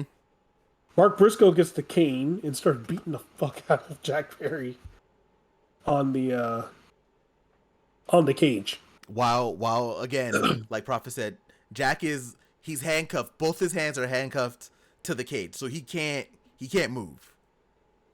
Yeah, he can't move. He can't do anything. And then, so he beats the crap out of him, tries to get him to give up, gets a chair, and he swings for the fences and hits Jack Perry square in the head. Unprotected, it was straight chair to head, straight up. Oh, it was Max Caster that had the handcuffs, and then yeah, there we go. So Max Caster. That actually makes this disgusting. Well, he got it out of one of the boxes. Yeah, one of the elite's boxes. It's still gross that he's the one who opened those. Of course, he would know where those were. He sniffed them out. Yeah, exactly. Disgusting. So he tried to get Perry to give up again. He isn't going to give up. So Darby Allin's like, all right, I'll get you out. You're going to give up. So Darby Allin runs out the ring for a little bit, goes under the ring, brings out a can of gasoline and a lighter. Mm-hmm. He goes over to Jack Perry and pours over the gasoline on him, and then runs over to Matt Jackson and is like, hey, I want a title match against Jack Perry at All In. And he's like, okay, just don't, stop this. You don't have to do this. You don't have to burn him up. Okay, we'll give you whatever you want. We'll give you the match. And he's like, oh, that's not enough. You have to quit. Because if you don't quit, I'm burning him up right now. And yeah, Matt was like, oh, it's going too far. It's going too far? Okay, I quit. And so by Matt quitting, Team AEW takes the victory. But one of the things I wanted to say though was this spot right here with the Jack Perry being tied up to the ring, or tied up to the gate, is kind of a reference to ECW. Mm-hmm. This happened in the Tommy Dreamer Raven feud. I think it was Raven that got cuffed up to the gate, and Dreamer just started fucking hammering him with a chair. It was like the end of their blood feud. Yeah, it was like repeated though, right? It wasn't like it wasn't like once, right? Like Dreamer's just doing it over and over and over again, right? Yeah, he was just beating the shit out of him. Yeah. But he also did it in the same order. He caned him first, and then he beat the shit out of him with the chair. Mm-hmm. It was way more bloody though. Like there was blood everywhere. Oh but, yeah. It gave me some old school ECW vibes, so I thought that was cool. It was a cool callback. There were a lot of comments. Like, if funny enough, if Darby would have lit Jack Perry on fire, that wouldn't have been the first time this year that Darby lit Jack Perry on fire. Nope. Yeah, man. Blood and Guts, it was awesome. It was fun to watch. The whole AEW show was great. Mm-hmm. Yeah, I really enjoyed the show. What about you? I think it was a really good show. Like, I know people weren't really happy with the build of Blood and Guts, which I can kind of get, right? Because they Yeah, I definitely get it. the build was kind of a little weak, but Blood and Guts was always gonna deliver. I think this was a really good one. I think thankfully this was also like one of the safer Blood and Guts also, in my opinion, which I personally enjoy. I'm not really that big of like a hardcore deathmatch guy to begin with. You know Mhm. what I mean? So like this Yeah, one being safer, yeah, people bled, but it wasn't like awful. They still did some crazy stuff in this one. Crazy enough for TV, crazy enough for me. I really enjoyed not only Blood and Guts, but I enjoyed this entire Dynamite. yeah, yeah. Entire show. Like, I'm okay with the deathmatch stuff, but when it starts getting to like the fluorescent tube shit, count me out. Man, I'm gonna go on a little bit of a tangent. We don't have to go on this for that long, but you remember when Moxley was doing deathmatch stuff before he went to rehab? Yeah. Okay, that sentence sounds crazy. He didn't go to rehab for like deathmatch stuff. I guess it's bad. It was alcoholism. He went to rehab for Yeah. alcoholism. He wrestled Nick Gage in a death match, and Hmm. funny enough, when it happened, my sister and I watched it. We watched it on TV. We watched it on TV. We ordered it on Fight. We ordered that GCW show. Um, that was the last one I watched, and apparently people were saying, "Oh, like this is tame compared to what they normally do," and I was like, "This is tame." Yeah, I'm good. Yeah, no, like once the fluorescent tube shit, nah, I can't do it, bro. Like that shit's way too dangerous, man. Jericho had Um, one with Nick Gage on Dynamite, and they had the light tubes there, and it just this was a long time ago. I don't even know if people really remember that. Like what, 2 years ago now, something like that.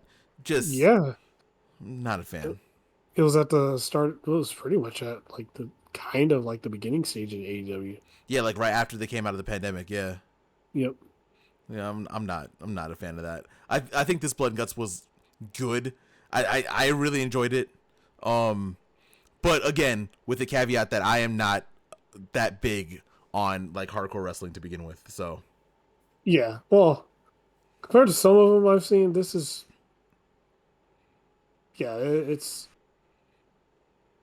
yeah, have you?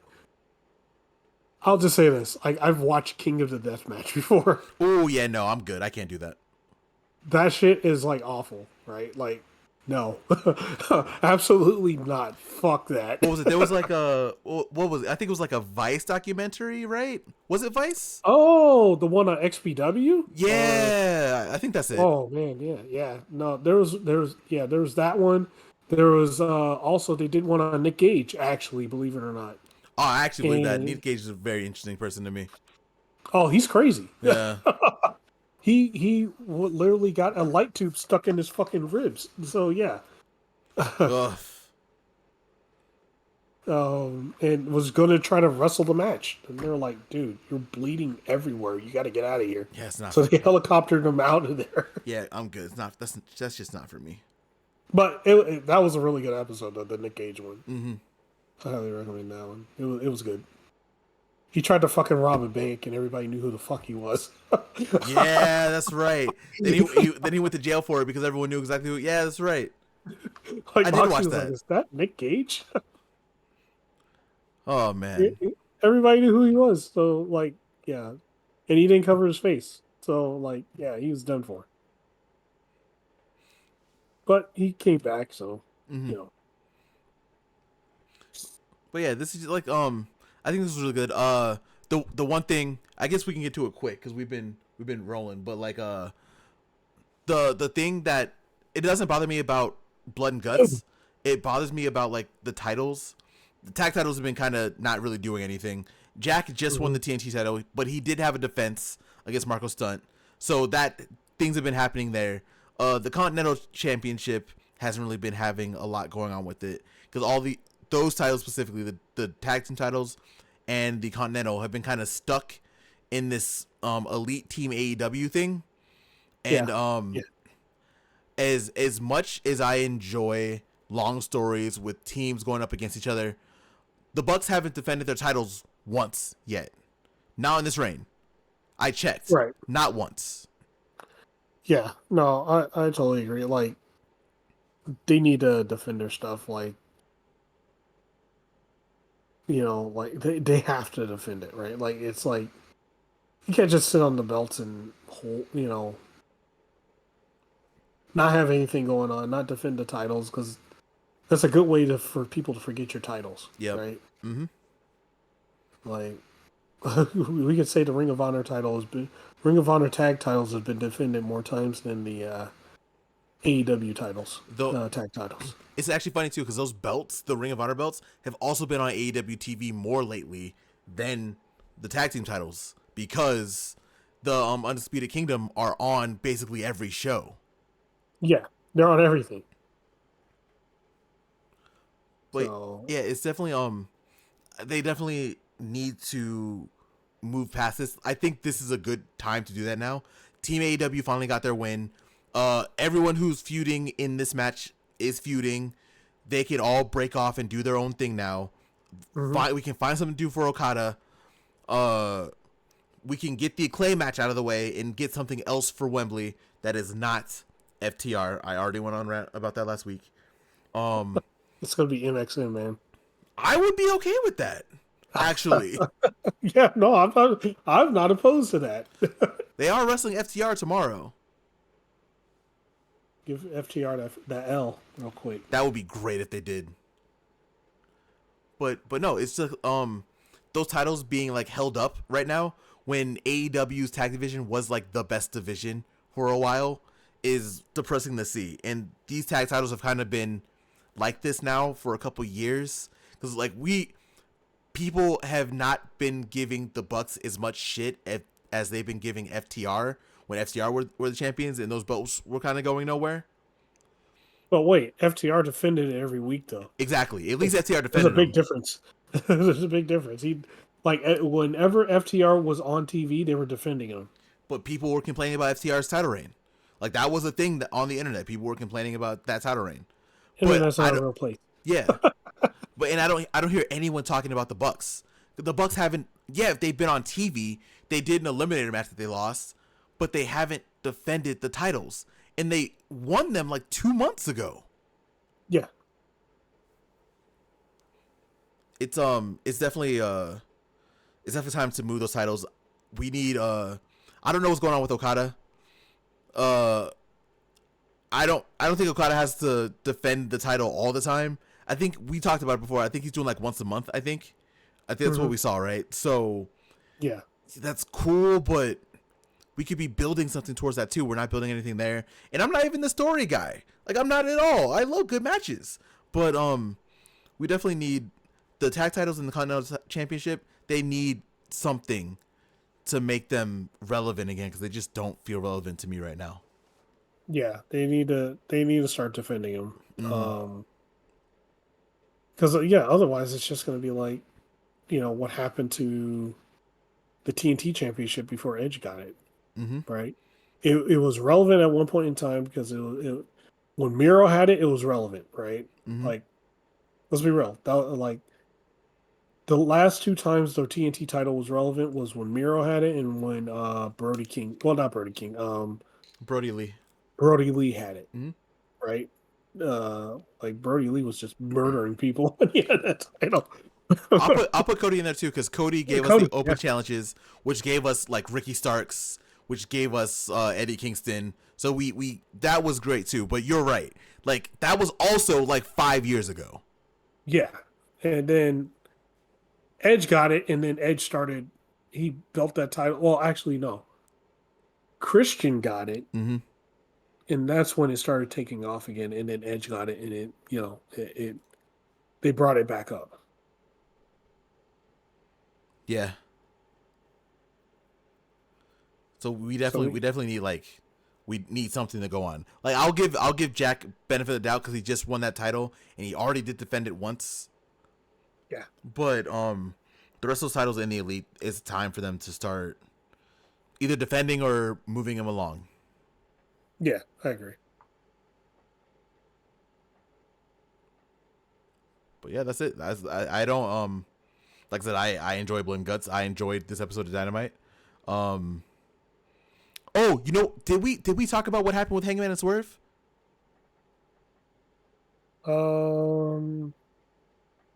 Let's see.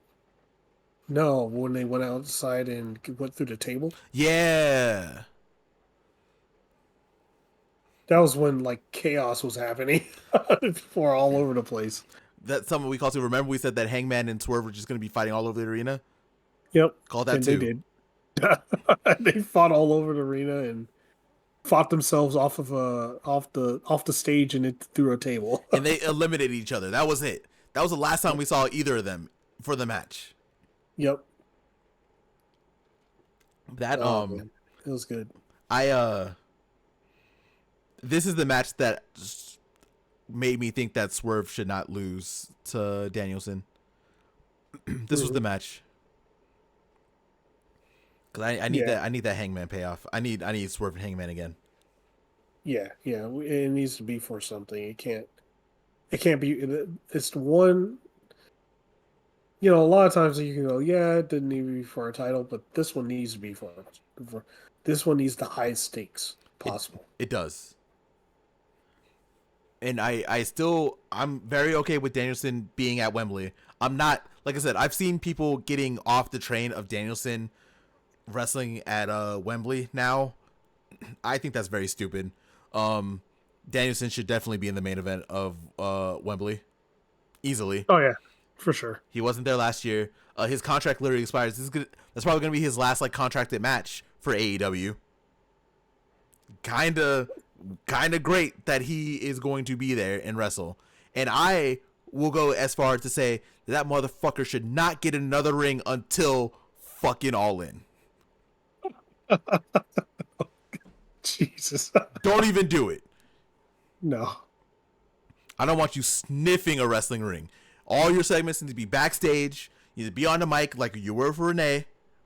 You and Swerve need to not be near each other because Swerve is also insane.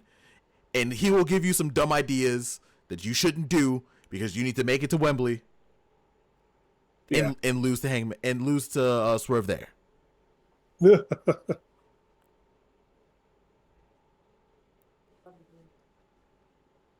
Yeah, man. Uh, yeah, no, like I agree. Mm-hmm. What do you think? You Um, have any? What do you think about Blood Guts? What do you have? Any final thoughts? final thoughts on Blood and Guts. I thought Blood and Guts was good. Like the whole show was a great show. The match was really good. You know, at the end, really enjoyed the match. They they really worked their ass off and went all out. So yeah, I got nothing but kudos for the match. But you know, just like you were saying before, they do need to do something with all the titles. And I think after All In, it's going to be the blow off, and then they're going to start up everything again. Basically, new season starts, right? Mm-hmm. So, um, yeah, there's going to be that. But yeah, Blood and Guts, damn good show. Wholeheartedly agreed. But you know, now that we're done with this segment, there was something I saw on one of our previous videos. Ooh, okay.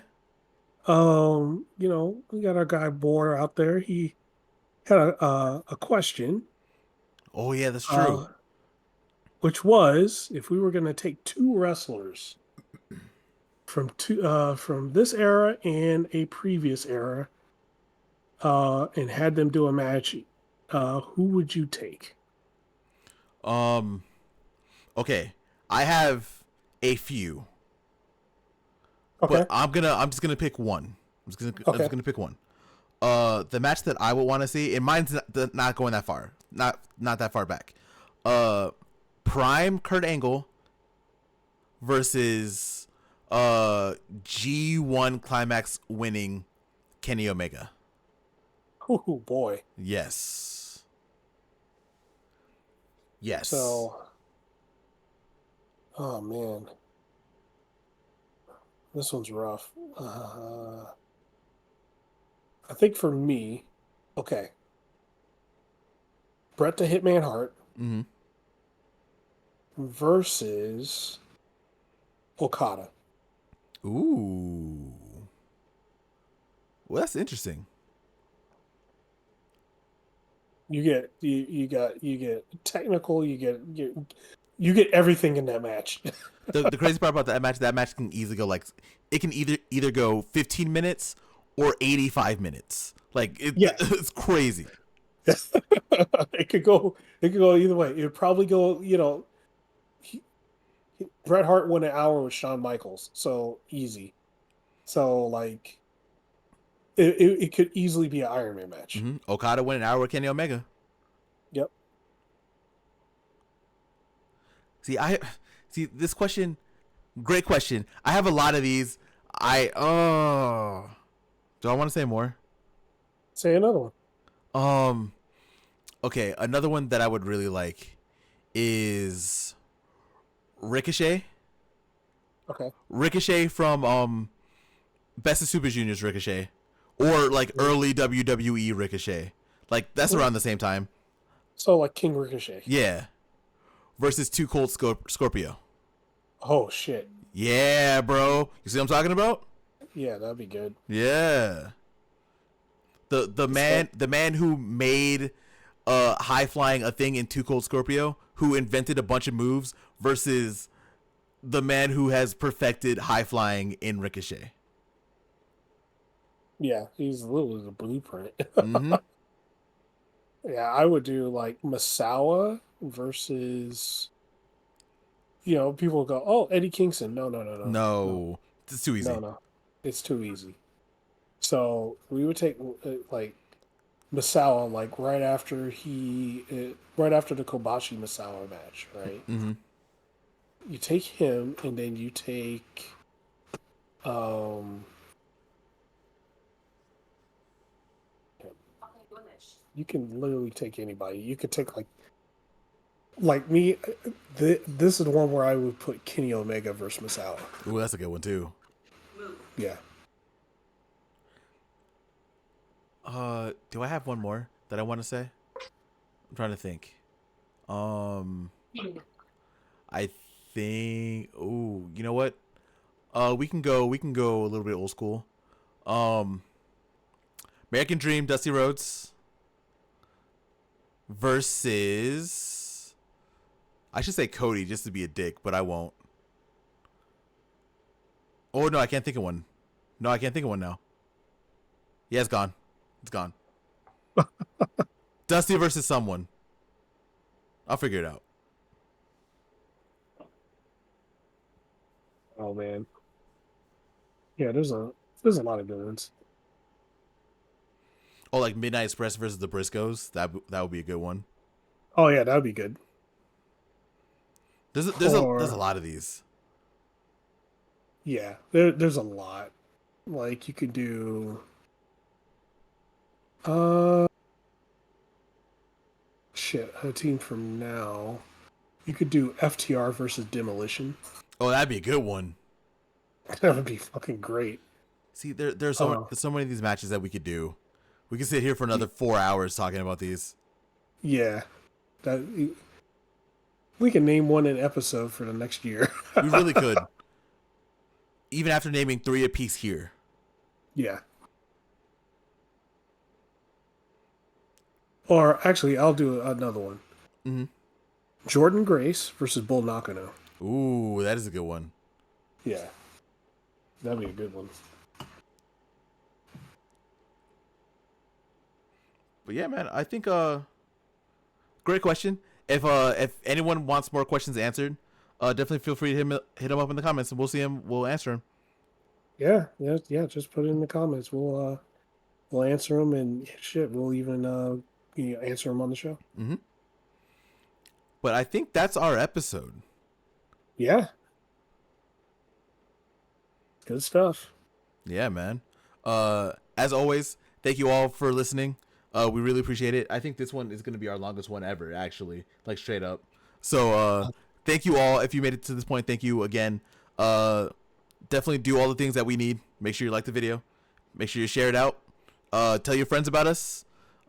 Because I'm pretty sure a few wrestlers are listening to this show already. But, yeah, man. And also, comment, subscribe. It helps us out a lot. And, again, Thanks for listening to the show. That's all, y'all. We'll see you next week. Yeah, Peace out. catch you guys next week. Later.